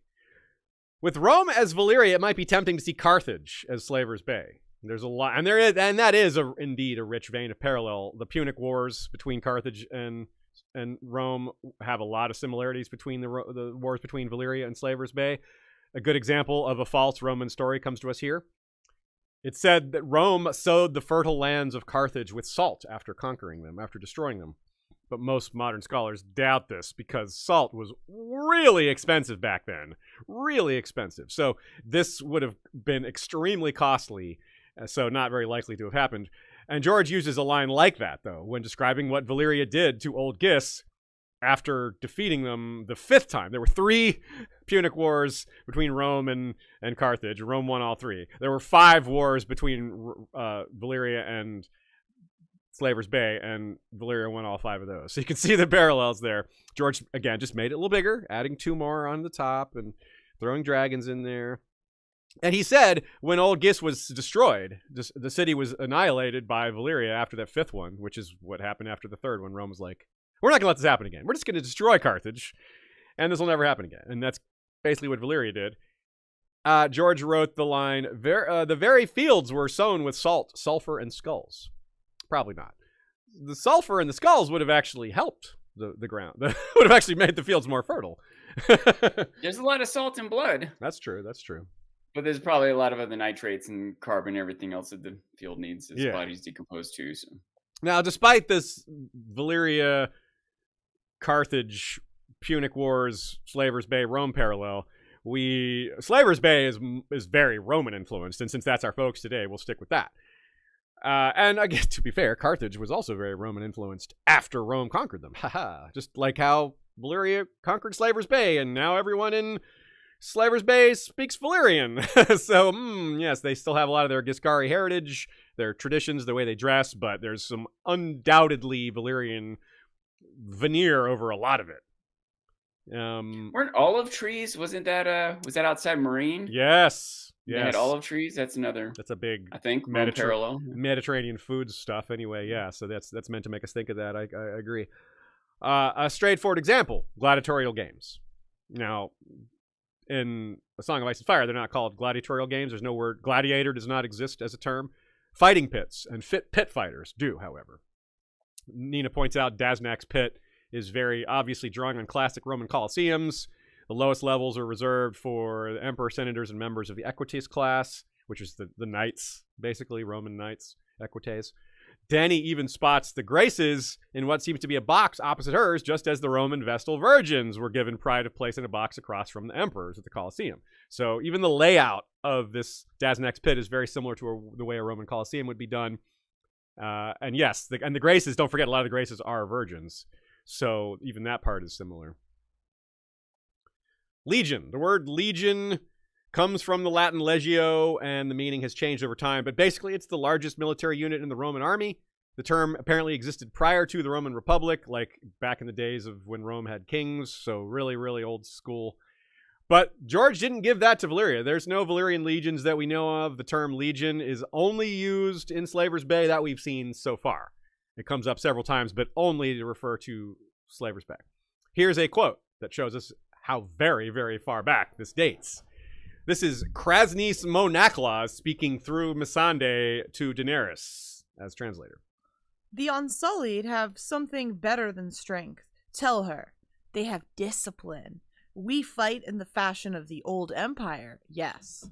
They are the lockstep legions of old geese come again, absolutely obedient, absolutely loyal, and utterly without fear. So old geese, a much older nation than Valyria,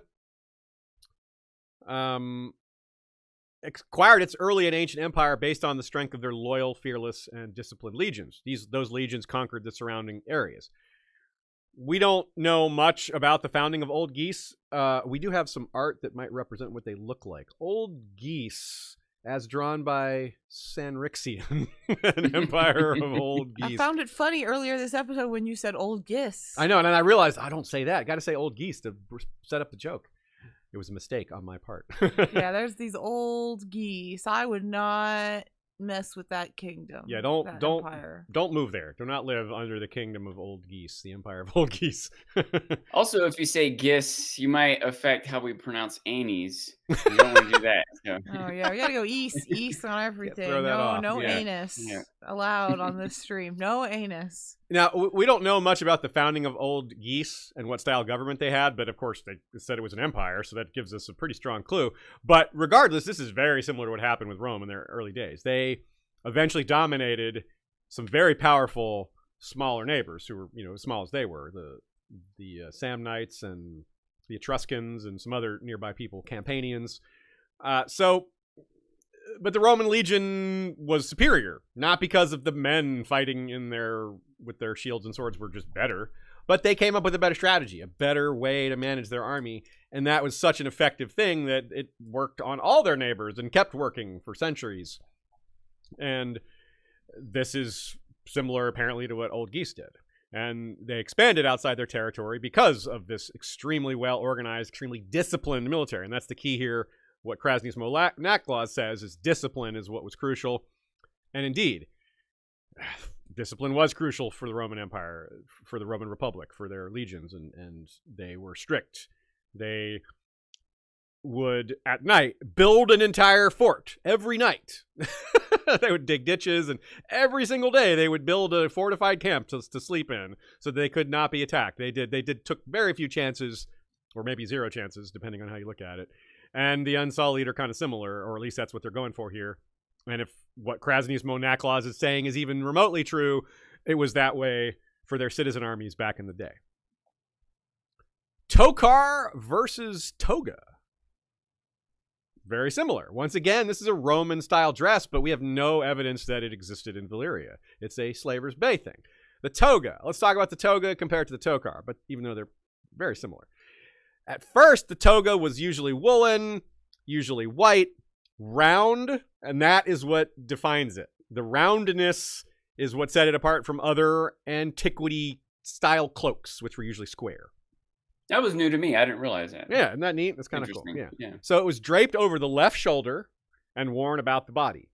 Supposedly worn by Romulus himself. Romulus wore a toga, and the most important symbol of kingship. There's a bunch of symbols of legitimacy for a Roman king. Of course, Roman kings died out, but at the time they had several things. The most important symbol amongst those symbols was the toga picta, which is the purple toga with gold thread. Just like in Westeros and Essos, the regal color is purple because of purple snails. The rarest color. Also in Westeros and Essos, purple snails, or snails that produce purple. Same thing. The Murex snails. So it was formal and reserved for citizens, the toga. Not the toga picta. That was only for the king. So if you weren't a citizen, it was illegal to wear a toga.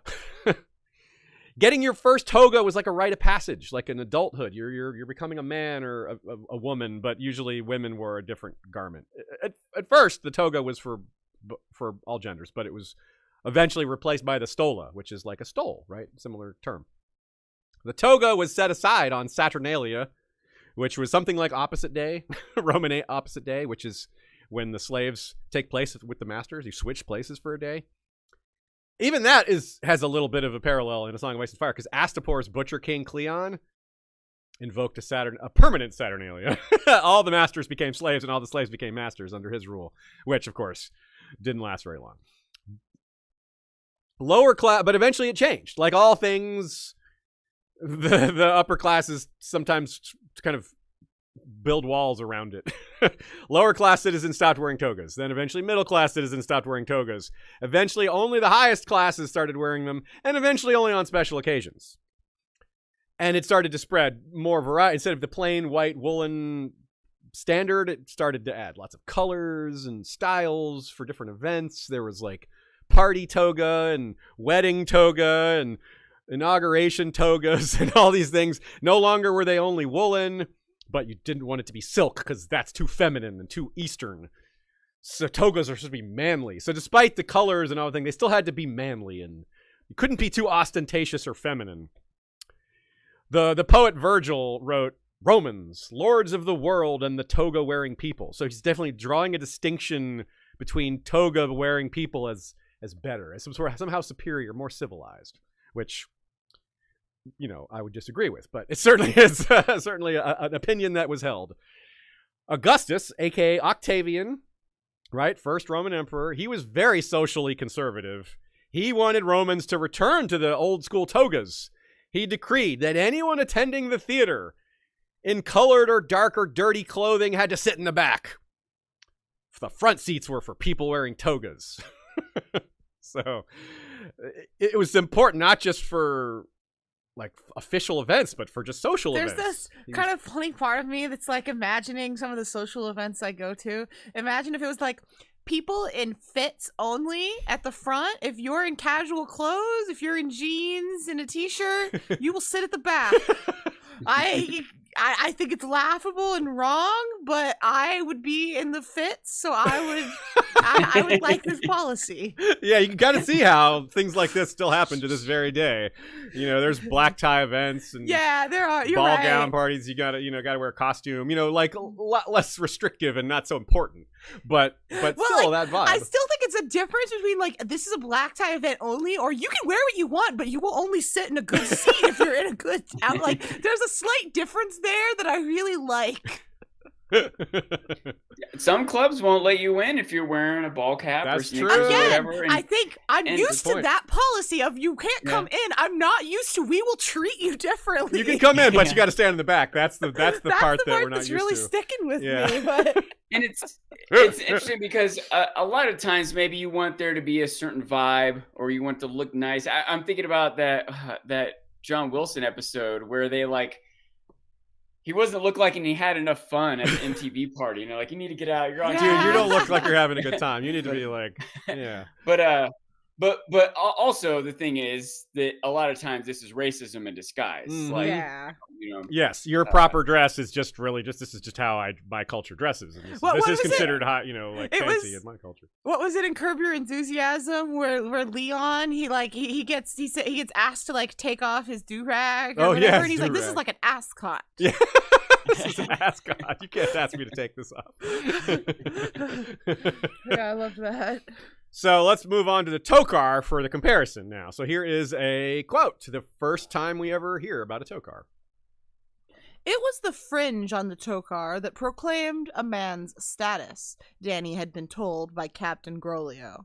In this cool green room atop the pyramid, 2 of the slavers wore Tokars fringed in silver, 5 had gold fringes, and 1, the oldest Grazdan, displayed a fringe of fat white pearls that clacked together softly when he shifted in his seat or moved an arm. I love that phrase, the oldest Grazdan. There's so many Grazdans. It's the most popular name. It's necessary to qualify that. So this is definitely more fancy and effeminate for Romans, but it's still the same idea, a garment that wraps itself around you with nearly the same name, Tokar versus toga, that displays your status. Only the masters wear these. It's a slave master garment. Slaves don't wear this. It's probably a long history. This Tokar has probably existed for a long time. Unlike Rome, it's not gendered, although technically even togas weren't gendered originally, but they did become that over time. In Slaver's Bay, they're not. You see women wearing Tokars and men as well. It doesn't seem to matter. But also, just like early Roman law, it's a law. You cannot wear a Tokar if you're not freeborn.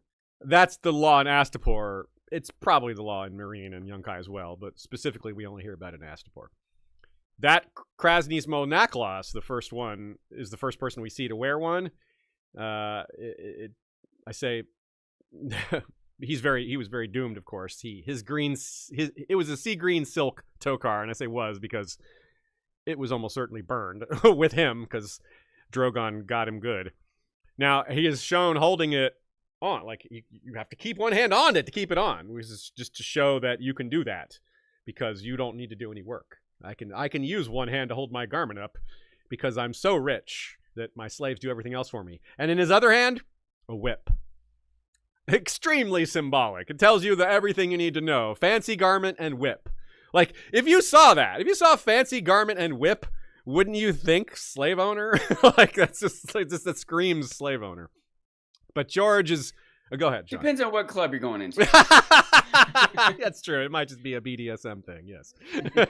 But still, that person wants to take a dominant role. It's still, that dynamic is still called master-slave. Still a rider. A lot of times. Yeah, what's that? Still a rider. Yeah, it's still got that same connotation. It's just...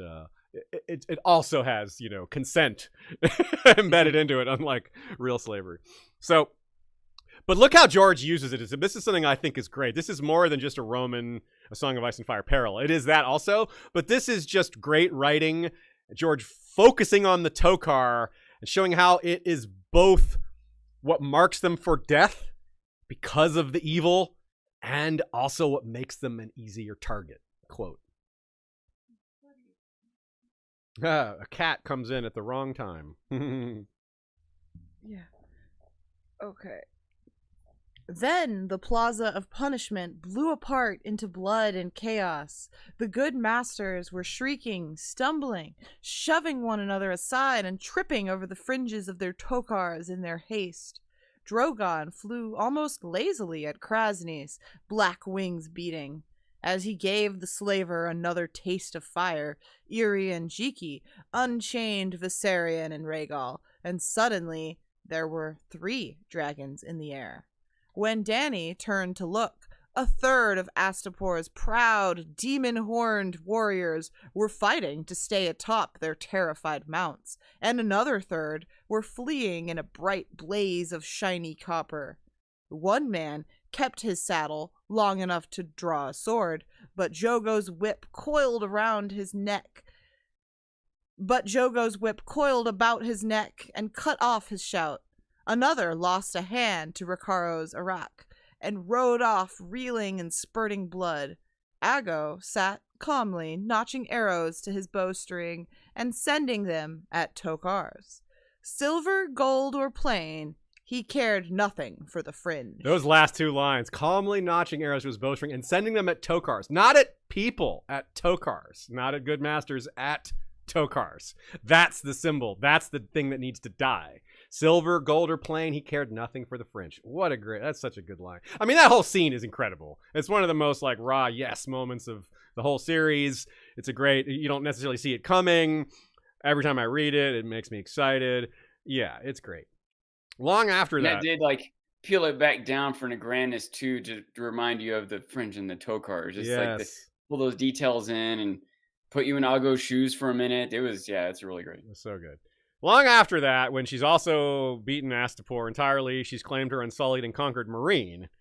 Because of its association with the master-slave relationship, Dany wants to ban the Tokar outright. But she's talked into not only keeping it, but wearing one herself, which is kind of like, I guess we got to do that rabbit, wear the rabbit's floppy ears. It goes in with that whole thing where she's got to be one of them to change them. And it is, you do see it in a different light with the context of that passage just now, though, right? Yes. It's almost like she's putting a target on herself, that she's become one of them, etc. Yeah. Yes, absolutely. And if you look up Tokar in the wiki of Ice and Fire, people, it's typically like our fandom. Every single Tokar in the entire series is mentioned. Because it's just, and you look at it as a list, it's like, wow, that is a lot of variety. Every single color and fabric with gems and all this other stuff, yeah. But you can see how it's like the status is embedded in it. Like one of them had pearls on his Tokar. All of them could afford pearls on their Tokar. They're all insanely rich, but it's still, there's a hierarchy in there. It's like, no, you're not allowed. It would be presumptuous for you to wear pearls like oldest Grazdan. When you're that old, you can wear pearls. So it's an embedded. There's definitely a hierarchy in there if it's not quite clear, but it's there. You can sense it. Let's compare the two, since we said Valyria and Slaver's Bay have a lot in common with both have Roman influences and have things in common with each other because one conquered the other, and that's also the case with Rome in some of these places. Like, Rome didn't invent this, but they conquered the people that did, and the two things kind of merged. So instead of Rome having... What he did, basically, is George took Rome's long evolution and gave parts of it to Valyria and parts of it to Old Geese. And kind of in reverse. Like, the Roman Republic became the Roman Empire in the real world. It went Kingdom, Republic, Empire in the real world. Here, it was more like Old Geese was the powerful empire, and then Valyria, like the Republic, came along and overtopped them over a much longer period of time. And like so many historical parallels, don't look at it as a one-to-one. It's more of a many-to-many similar things. But that is how I think about it. Valyria's Roman Republic overtook Geese's Roman Empire.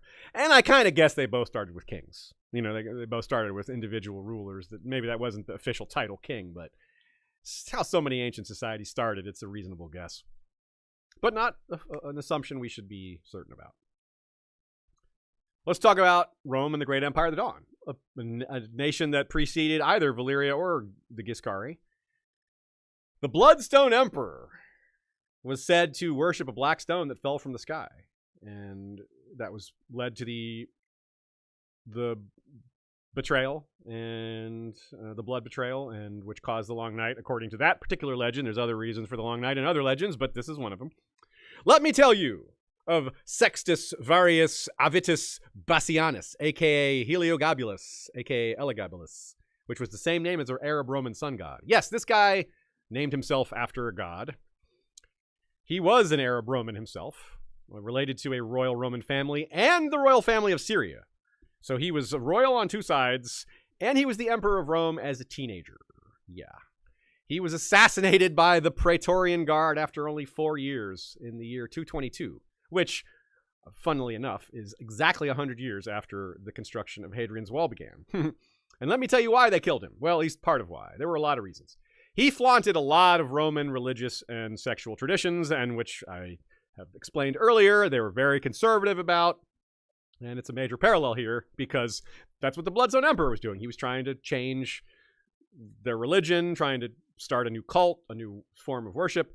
He took an existing temple of Jupiter, which, that's Zeus, the parallel, the same god, and switched it, called it the Elagabalium. Shay and I had a lot of fun pronouncing Elagabalium, yes. which housed a conical black stone that personified the god. It fell from the sky. Most archaeologists and historians believe this was a meteorite, so an actual black stone that fell from the sky. Yup. This is called a Beitil. Consider the word Bethel, like Bethlehem. It's the Semitic meaning house of God, or from the Semitic meaning house of God. Baetyl. So it's best tile. It's your most beloved tyl, Beitil. It is a sacred stone that was either endowed with life or gave access to a deity. And yeah, meteorites. Ancient historian Sean, go ahead. I just want to make a quick joke. I wonder if at the temple of Elagabalium is Bob Blah. Yes, that's where he lived. Bob Blah does live at the Elagabalium. Also, is Beitil what you did go with? Is that your name for your new Baldur's Gate 3 character? Elagabulus? No, didn't you go? What did you saying? Beitil? Beitil. Oh yeah, Beitil. Yeah, I did. Yeah, Yeah. I did. I made a Baldur's Gate character, an evil one, a Dark Urge character called Beitil. He's Drow. So the ancient historian Herodian writes, quote, "A 6-horse chariot carried the divinity. The horses huge and flawlessly white, with expensive gold fittings and rich ornaments. No one held the reins, and no one rode in the chariot. The vehicle was escorted as if the god himself were the charioteer. Elagabalus ran backward in front of the chariot, facing the god and holding the horse's reins. He made the whole journey in this reverse fashion, looking up into the face of his god." So this guy walked backwards in front of the chariot, and the black stone sat in the seat. Like this stone was like the driver of this chariot. Yeah, the Romans thought this was weird too. Even though their version of normal would also look pretty weird when it comes to religious rituals.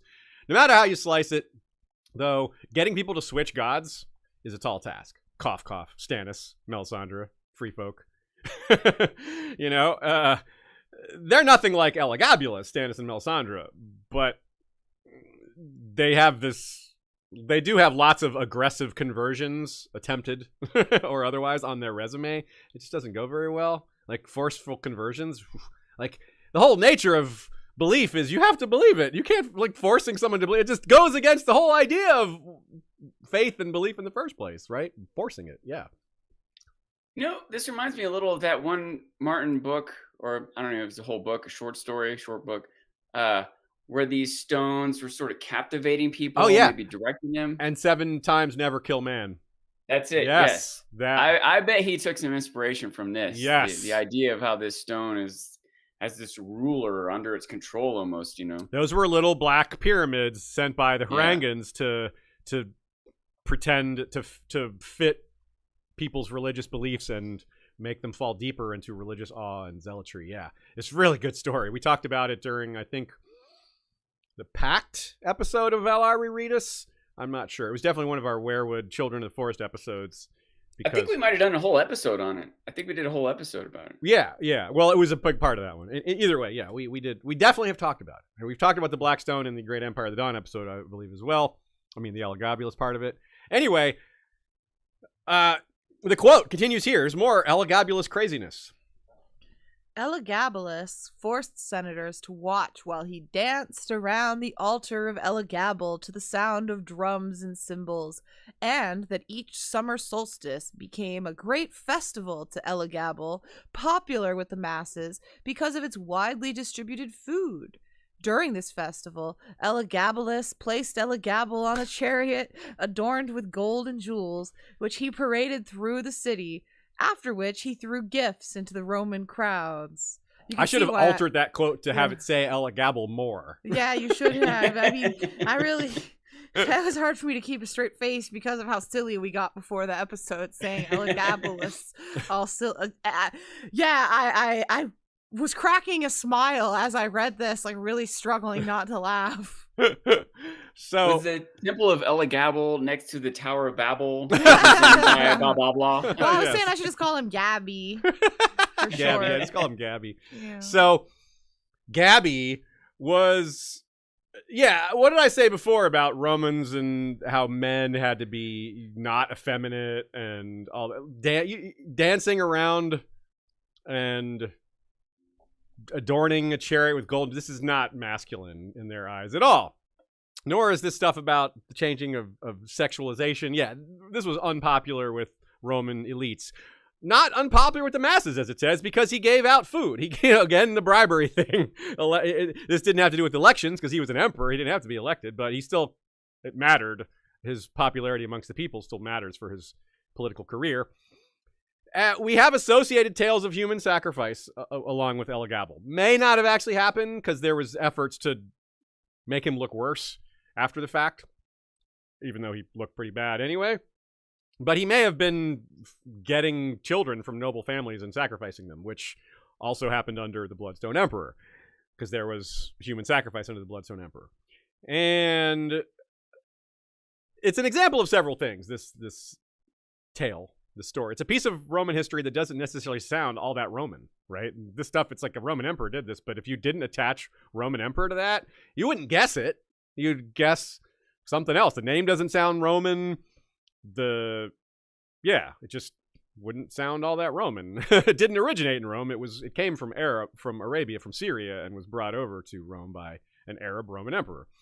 So it's also a story that is both true and scandalous without being embellished, though probably was also embellished at the time, right? And even if it wasn't true, and we believe it is, it would still be a great story worth telling, true or not. It's still a good story, whether fictional or not. And that is the kind of thing that could capture George's imagination. George could read that and be like, I don't care if this is true or not. It's a great thing for my world building. It's more interesting, perhaps, because it is true, or sort of true. But had this been entirely fictitious, George could have still borrowed it, and we would still count it as Roman influence. Because there are a lot of people in Rome that would have believed this stuff at the time. If it was propaganda told during Roman times, then it would have been a belief held by a lot of Romans. So that's just kind of an interesting little meta analysis of Roman influence. Doesn't have to mean truth. Influence doesn't have to come from accurate history, right? I mean, the National Enquirer influences people. Tabloids influence people. And TV influences people. So let's talk about Rome on television. That's where a lot of things just kind of get glossed over, where things that are commonly believed get perpetuated in place of things that are more accurate because, well, it wouldn't be as fun on TV if we told the real story. And yeah, the mega influence of Rome in the real world has led to countless productions, books, movies, shows, games, you name it, right? There's two major influences that we'll discuss here, both of them TV shows. The first is a great example of the point that the true story isn't often the influential one. The Roman author Suetonius is considered kind of sketchy at best. He's likened to an ancient tabloid writer because George laughs about how Suetonius wrote some extremely raunchy, gossipy pieces with no source or corroboration of any kind. And he compares Suetonius to Mushroom. Right on. Yeah, there you go, George. That's awesome. So it gives you kind of an idea of what kind of focus this particular author had. And George's like, yeah, I know this stuff is probably made up, but I'm going to use it. It's great. It's good stuff. It's good fodder for my story because it's just clever, and whether it was happened or not doesn't matter.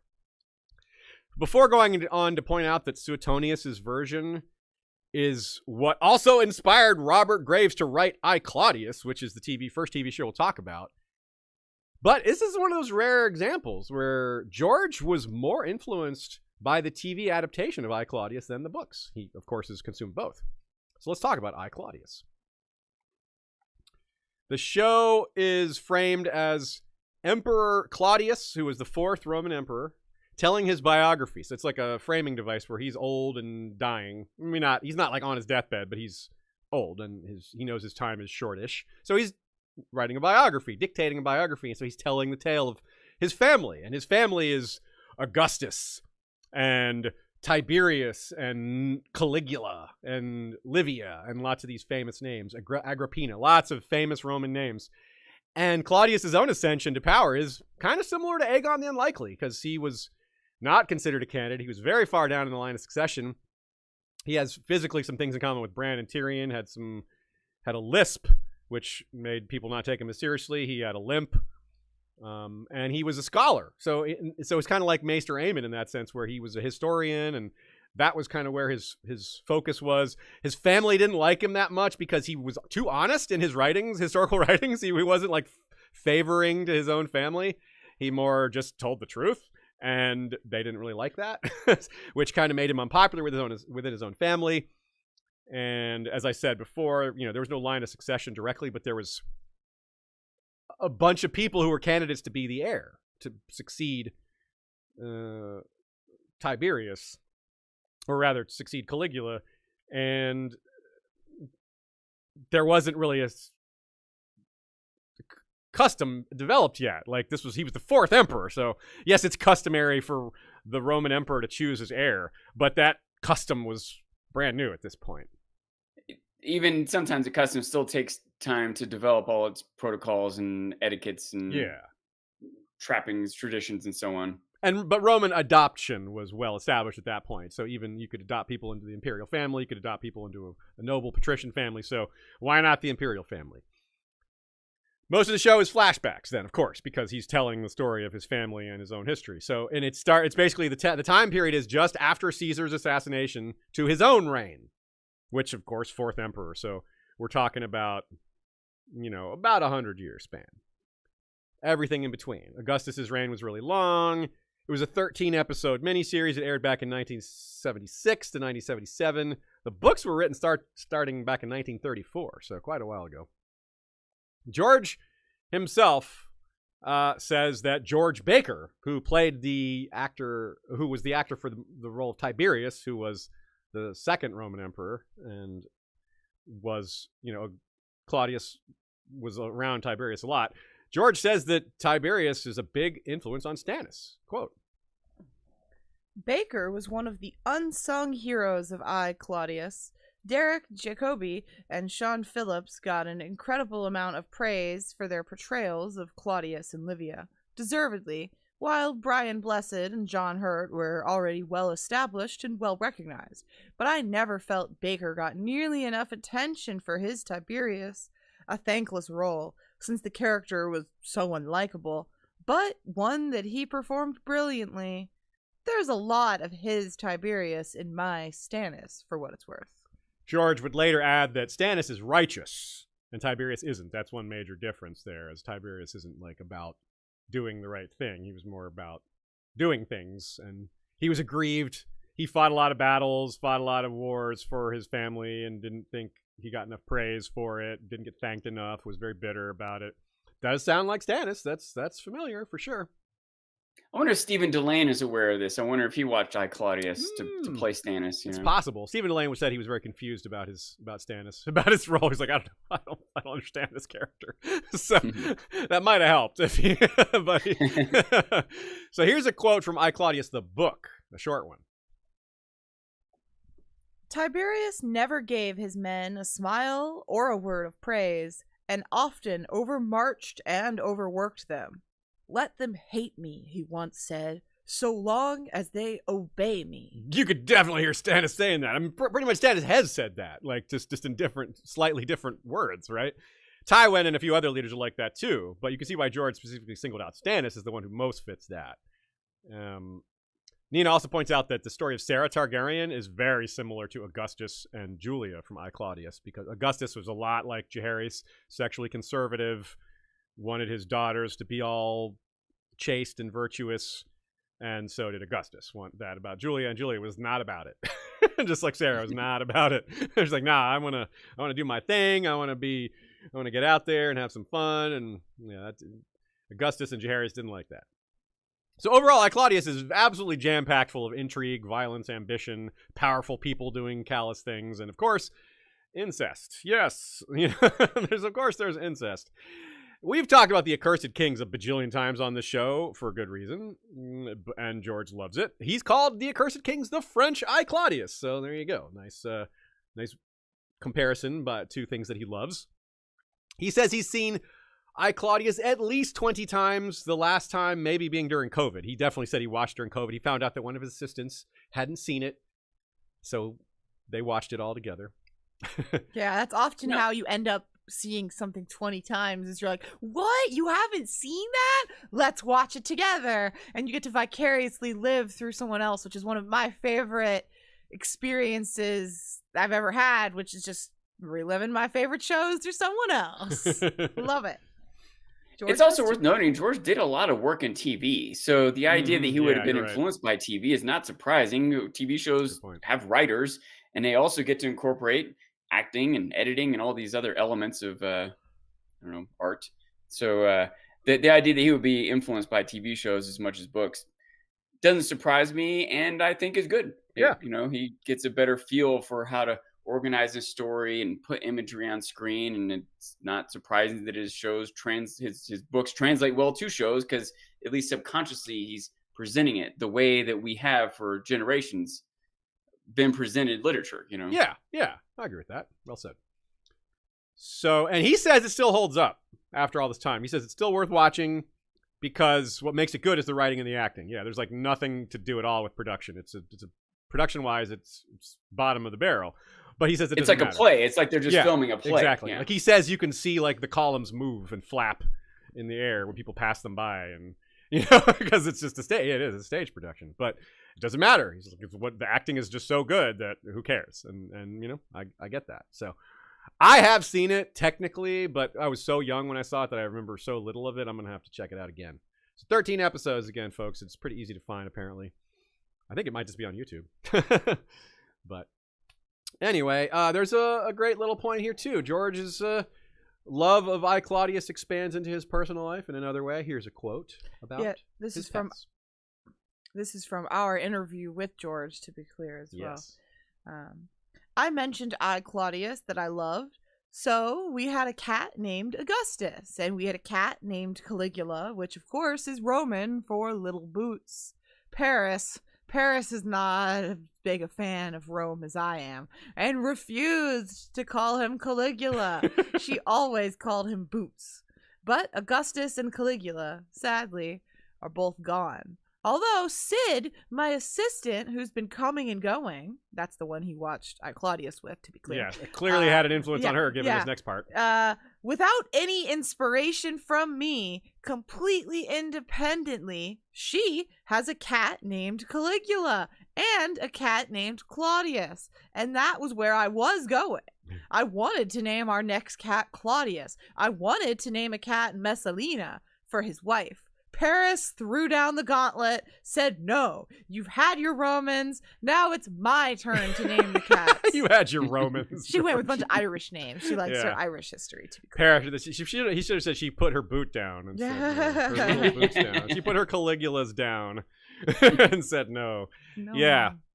Paris didn't want her cats named after all these awful people. Like, we just got through telling you, like, this was intrigue, violence, murder, incest. These she are went our with cats. Heroic figures for her cat names. Exactly. Yeah, heroic Irish women and whatnot. Yeah. And we've met Sid's Roman cats. Yeah, we have. Yeah, they're bloodthirsty. No, I'm joking. They came right at us. No, just kidding. Oh, I see in the chat, April May. Hey, I had a cat named Caligula. Seems like lots Boots. I mean, I've seen lots of cats named Boots too, because cats often have boots. Their fur. It's not pattern. Uncommon. So like, it makes sense to me whether all of these cats had boots or not. I don't know, but it makes sense. We have 2 of our 4 cats have boots, so yeah, we know. Yeah. We're all about the boots. Here's a great quote from George, again about I, Claudius, that includes A Song of Ice and Fire comparison. It includes Patrick Stewart with hair in a minor role and a very young John Hurt and things like that. And it captures all of the reign of Augustus, Tiberius, Caligula, and of course, Augustus's wife, Livia, who's portrayed very... she's like a smarter version of Cersei. But it's a great show. But the point is, it's framed because when you come into the show, you see the old Claudius. He's emperor now. He's in his old age, but he's writing the secret history of his family to pass down the real story of what happened. And, he opens every episode writing it, and then you see the flashback. You see the episode. So all of the episodes are framed by old Claudius. Actually, the first 2, I think he's not even born yet. But old Claudius was writing about that. And he also brings this up in his interview with us, or our interview with him.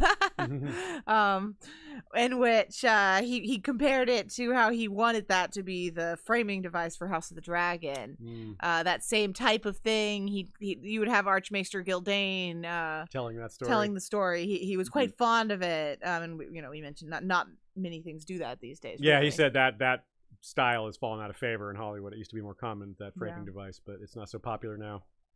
Wes Anderson did it with that series of short films he made last year. Oh, They all start off with a person talking about what he's going to tell you. Those short films are all Roald Dahl short stories. Yes. For what it's worth as well.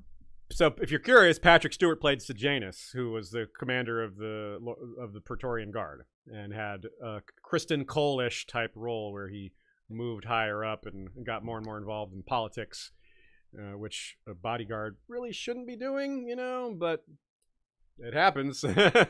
He says it's probably in his top 5 shows of all time, George does. It's actually number 75 on IMDb's all-time top 250 voted list, which places it 11 spots ahead of HBO's Rome. Shout out to Kelly Vela on Tumblr. Nina shared her posts with me, and a lot of this detail came from there. This person had put together a lot of this in one place, which made it really easy for me to research. I had found some of it before, and then Nina's like, look, all of it's here. I'm like, oh, look at that. So thanks to Kelly, and thanks to Nina. Super chat from Ray Ciphers, sorry if I said that wrong. The headpiece Rhaenyra is wearing when she is officially made Viserys' heir looks like a Roman Stephane, a woman's crown seen on old coins and statues. Yeah, I remember at the time a lot of people pointed out how that looked very Byzantine. Byzantine is the Roman Empire. The Byzantine Empire came from the Roman Empire when it split in two. So, yes, later Roman period, that can be considered. I agree. Good catch, Ray. Let's move on to HBO's Rome. In 2005, in Albuquerque, a question was submitted by Oathkeeper and to George, and according to this rundown, George discussed the HBO series Rome and said he hadn't watched the finale, but he had a feeling Caesar might die. Spoiler. He demands that everyone get HBO because of the quality of their shows. He compared Rome to ABC's Empire, which he said sucked. Same story, but done really stupid.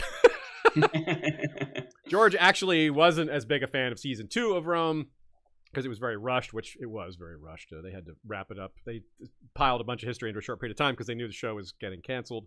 So that's too bad. Anyway, a similar question, also in 2005, asked by Science Fiction Weekly. He was asked about the potential of bringing A Song of Ice and Fire to screen. Quote. It would need to be HBO or something like that. They're doing wonderful things right now with shows like Deadwood and Rome. Indeed. Aziz loves Deadwood, by the way. Yeah, Deadwood is really good. I have recently rewatched Rome personally, like, as in finished it in 2024, started it in 2023. I've probably seen it about 4 times, which is a lot, but not as many times as George has seen I, Claudius. Now, while I, Claudius mostly covers the first 4 emperors and the end of Caesar, or the death of Caesar, Rome covered the time, like, focused on before Caesar's death and just after it. So it's a lot of overlap. Octavian is in both, meaning Augustus. So there's a lot of overlap. Livia, Julia, some other characters. So of course it also has Rome, HBO's Rome. A lot more of you will have seen it than I, Claudius, but so and wouldn't be surprised if you haven't seen it that it has lots of intrigue, family drama, violence, ambitiousness, powerful people doing callous things again, and yes, incest. Both shows have incest. Yep. No dragons though. No dragons. No, unfortunately. but lots of wolves. The Capitoline wolf being such an important symbol of Rome. The one the she-wolf who raised Romulus and Remus. She-wolves of Winterfell. Etc. Here is another quote. This one's pretty fun. This is George talking about crossovers between his show and Rome. Game of Thrones is already using 2 actors from Rome, Kieran Hines and Tobias Menzies.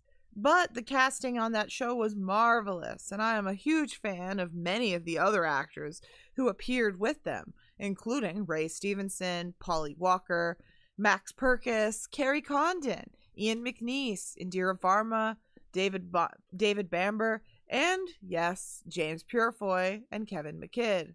Whether any of these actors will ever appear in Game of Thrones, well, that's not up to me, and it's not that easy anyway. These are working actors. Many of them have other jobs, and we already have a huge cast, so budget is always a concern.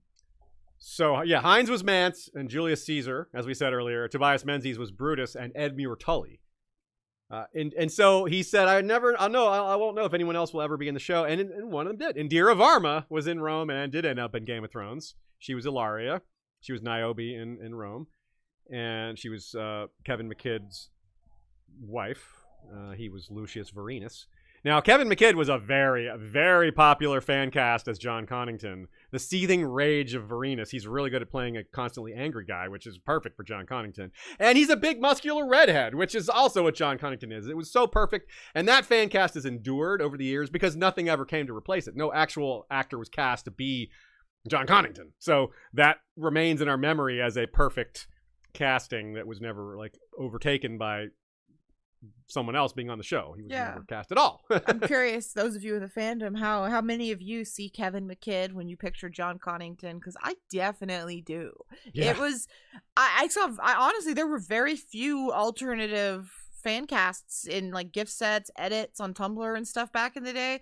It was all Kevin McKidd. Everyone was agreed. Yeah, it was really kind of amazing. Yeah. Likewise, Ray Stevenson was a very popular fan cast for Victarion, and it looked even more perfect in hindsight because he was amazing as Blackbeard in Black Sails, and be like, yeah, just give him a different costume with that same beard, maybe add a little gray to it, and unleash him. You know, it was, yeah. Aziz and I were talking about this before the episode, and I was saying, yeah, Ray Stevenson was super popular. I did see a lot of that. But for me, when I picture Victarion, I just don't even picture a face. I picture like the helm. I picture the big beard. I picture, as I realized, a different black beard a little bit. I picture in the beginning of Our Flag Means Death when there's just like Blackbeard with just the glowing eyes, you know? Yeah. And it's just like no face. And that's kind of my visual for Victarion. Yeah, I picture Victarion as kind of faceless too, because I picture him in his armor, and that would cover pretty much everything. So, like the details of his face, I would picture like a beard emerging from it, but like, yeah, his actual face would be concealed. That's cool. I try to not think about Victarion. Not mentioned by George, as well as Indira Varma, is James Faulkner. James Faulkner. Well, he wouldn't have mentioned James Faulkner in this mention because James Faulkner was not in the show Rome. But he was in I, Claudius as Herod Agrippa, and he was then Randall Tarley in Game of Thrones. So he's the only actor I know of that was in both Game of Thrones and I, Claudius. And damn, wasn't he good as Randall Tarley? How young was he back in I, Claudius? Huh? I wonder how young he was back in I, Claudius. He was pretty young, because Faulkner is 75 now. Yeah. I saw that last night. He's still alive. Yeah, Herod Agrippa was half Roman, half Jewish, historical final king of Judea. Interesting character in the show as well, and in real life. Now, one of Rome's showrunners was Bruno Heller. He was one of the writers and showrunners of Rome on HBO. He is now, or was, developing the Sea Snake / Nine Voyages show. I don't know if he's still involved in it because it's been switched to an animated version, the development, and I don't know if he's still involved. But either way, that might be another connection from Rome into Game of Thrones stuff. Now, earlier, I said that George didn't like how season 2 of Rome ended. He said he'd have to watch I, Claudius again to get the taste out of his mouth. The ending was rushed, which unfortunately is kind of foreshadowing for what would happen to his show as well. The ending was rushed. Yeah. Yep. And a lot of people felt like they needed to get the taste out of their mouth by reading the books or something. But I don't know. Your mileage may vary, but certainly that attitude was out there at the time. So as I said, surely we missed some Roman influence. There's, as you can see, it's a huge topic. Sean went so far as to say it could be a whole podcast, not an episode, a whole podcast. So multi-directional, we couldn't have caught it all. So if you caught something, or especially if you're doing a reread, if you're in the midst of a reread us right now or about to start one, your mind may be freshly primed for this. Just keep your eyes peeled, keep your mind open for Roman influences or other influences. We love to collect influences, and when we have enough of them, we make an episode. This one was easy in terms of how much material there was. Not necessarily easy to write it all. It was a long document, had to put a lot of things in order, had a lot of organization, a lot of reading, a lot of researching, but it wasn't hard to find things to talk about. There's a lot there. So if you also want to send us influences from other topics that you think George is in his wheelhouse, We like doing episodes like this, and so do you all, because you voted for this one. Topics Moot chose this episode, so thank you all for choosing a topic that I really enjoyed digging into. April May sends a super chat and says, the song Sam sings to Gilly's Baby, the Song of the Seven. That song is a map. Break the song down. It is all sigils. Track those sigils on the map. Look at it. Oh, yeah. That is, that's pretty kind of interesting because you have all the different sigils are represented in the lyrics, I guess is what she's saying, and that's true. And I wonder if it, like, there's some sort of pattern there. Something to look at, but not in the midst of the episode ending here. Something to think about later. Thanks for that, April. Send your questions and thoughts if you have them, not just on this episode, but on any of our past topics or future topics. Sean, you have picked out a group of patron supporters whose names stand out to you. Why don't you regale us with these fun names?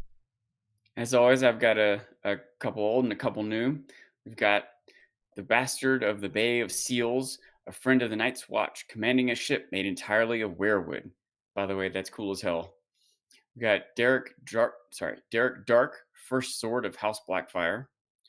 Lord Donaris Pular, Head of House Pular, Lord of Amora and Warden of the South. Sir Terran of House Dalbin. Woods Witch L. And finally, fellow Atlantan, Lord Chuckles, Captain of the Dromund, Nightblood, Destroyer of Evil. Yeah. I said Chuckles. Chuck Laz? We usually say Chuck Laz because of his name is Lazaro.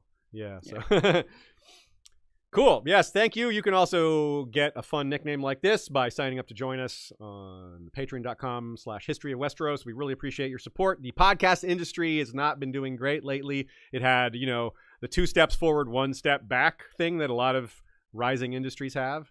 And we're in the step back phase right now. So, yeah, this would be a time that your help would be even more appreciated than it might otherwise be. We will keep it going, but we would appreciate the help. Yes, trivia question. I started the episode with a trivia question. The question was, what is the most common name in Slaver's Bay among the Giscari? The answer is Grazdan, which I like to think of as like, it's Dan, but with Graz added on. So we know the name Dan, but this is Grazdan. And it's kind of like Grazie or Gracias, so it's like a thank you. So this is a thankful Dan, which is not the vibe you get from a slaving society, but hey. The answer is Grazdan. So I guess we don't know who the first Grazdan is. We just know who the first living Grazdan is. Right, Grazdan the Great, the apparently the founder of the Giscari Empire, kind of a Romulus figure, I guess. Or maybe more of an Augustus, depending on what kind of government they had before that. I don't know. Either way, an important figure in history from a time so far gone that maybe they don't even have the records of it because Old Gis was destroyed by Valyria. That may have sacked a lot of their records, may have gone with it. And then whatever records Valyria may have had was sacked even more thoroughly in the Doom. Whatever the truth in those records might have been, I bet there's still a mythology that goes along with it. You're right. And one that is pro-Grazdan if you're Giscari. Yeah. Certainly. We mentioned a lot of different episodes on Valyria in this one because we have a lot of different episodes on Valyria. We have their armies and wars. We have one on their culture. We have different comparisons to some Greek history and stuff. We've done a lot of episodes on Valyria. Guess that should be one of our playlists. Yeah, Valyrian playlist, good idea, because we also have it on the Doom. The Century of Blood would be relevant to that because it's post-Valyria, just after the fall of it. Great Empire of the Dawn is pre-Valyria, and even that is somewhat relevant, and it's certainly directly relevant to the topics today. Blackstone stuff and others. And that is a shorter list than often I give you all, but there is more, of course. Lots of episodes that I just forget what crossovers they have with current episodes. We do have, over 400 episodes of History of Westeros, so I can't keep track of all of it. But I do thank you nonetheless for being a listener. I thank you for joining us and helping us out and being part of the conversation. Thanks as well to Nina, who is a big part of the conversation. Her notes and ideas are a huge part of almost every episode, and our discussions are much better because of her input. Thanks as well to Joey, Jesse, Bran, and Michael Klarfeld for their assistance and creativity with music and maps and video intros. That makes our show look so much cooler and so much more professional. We will see you all next time for another episode You know what to do in the meantime. Valar, reread us.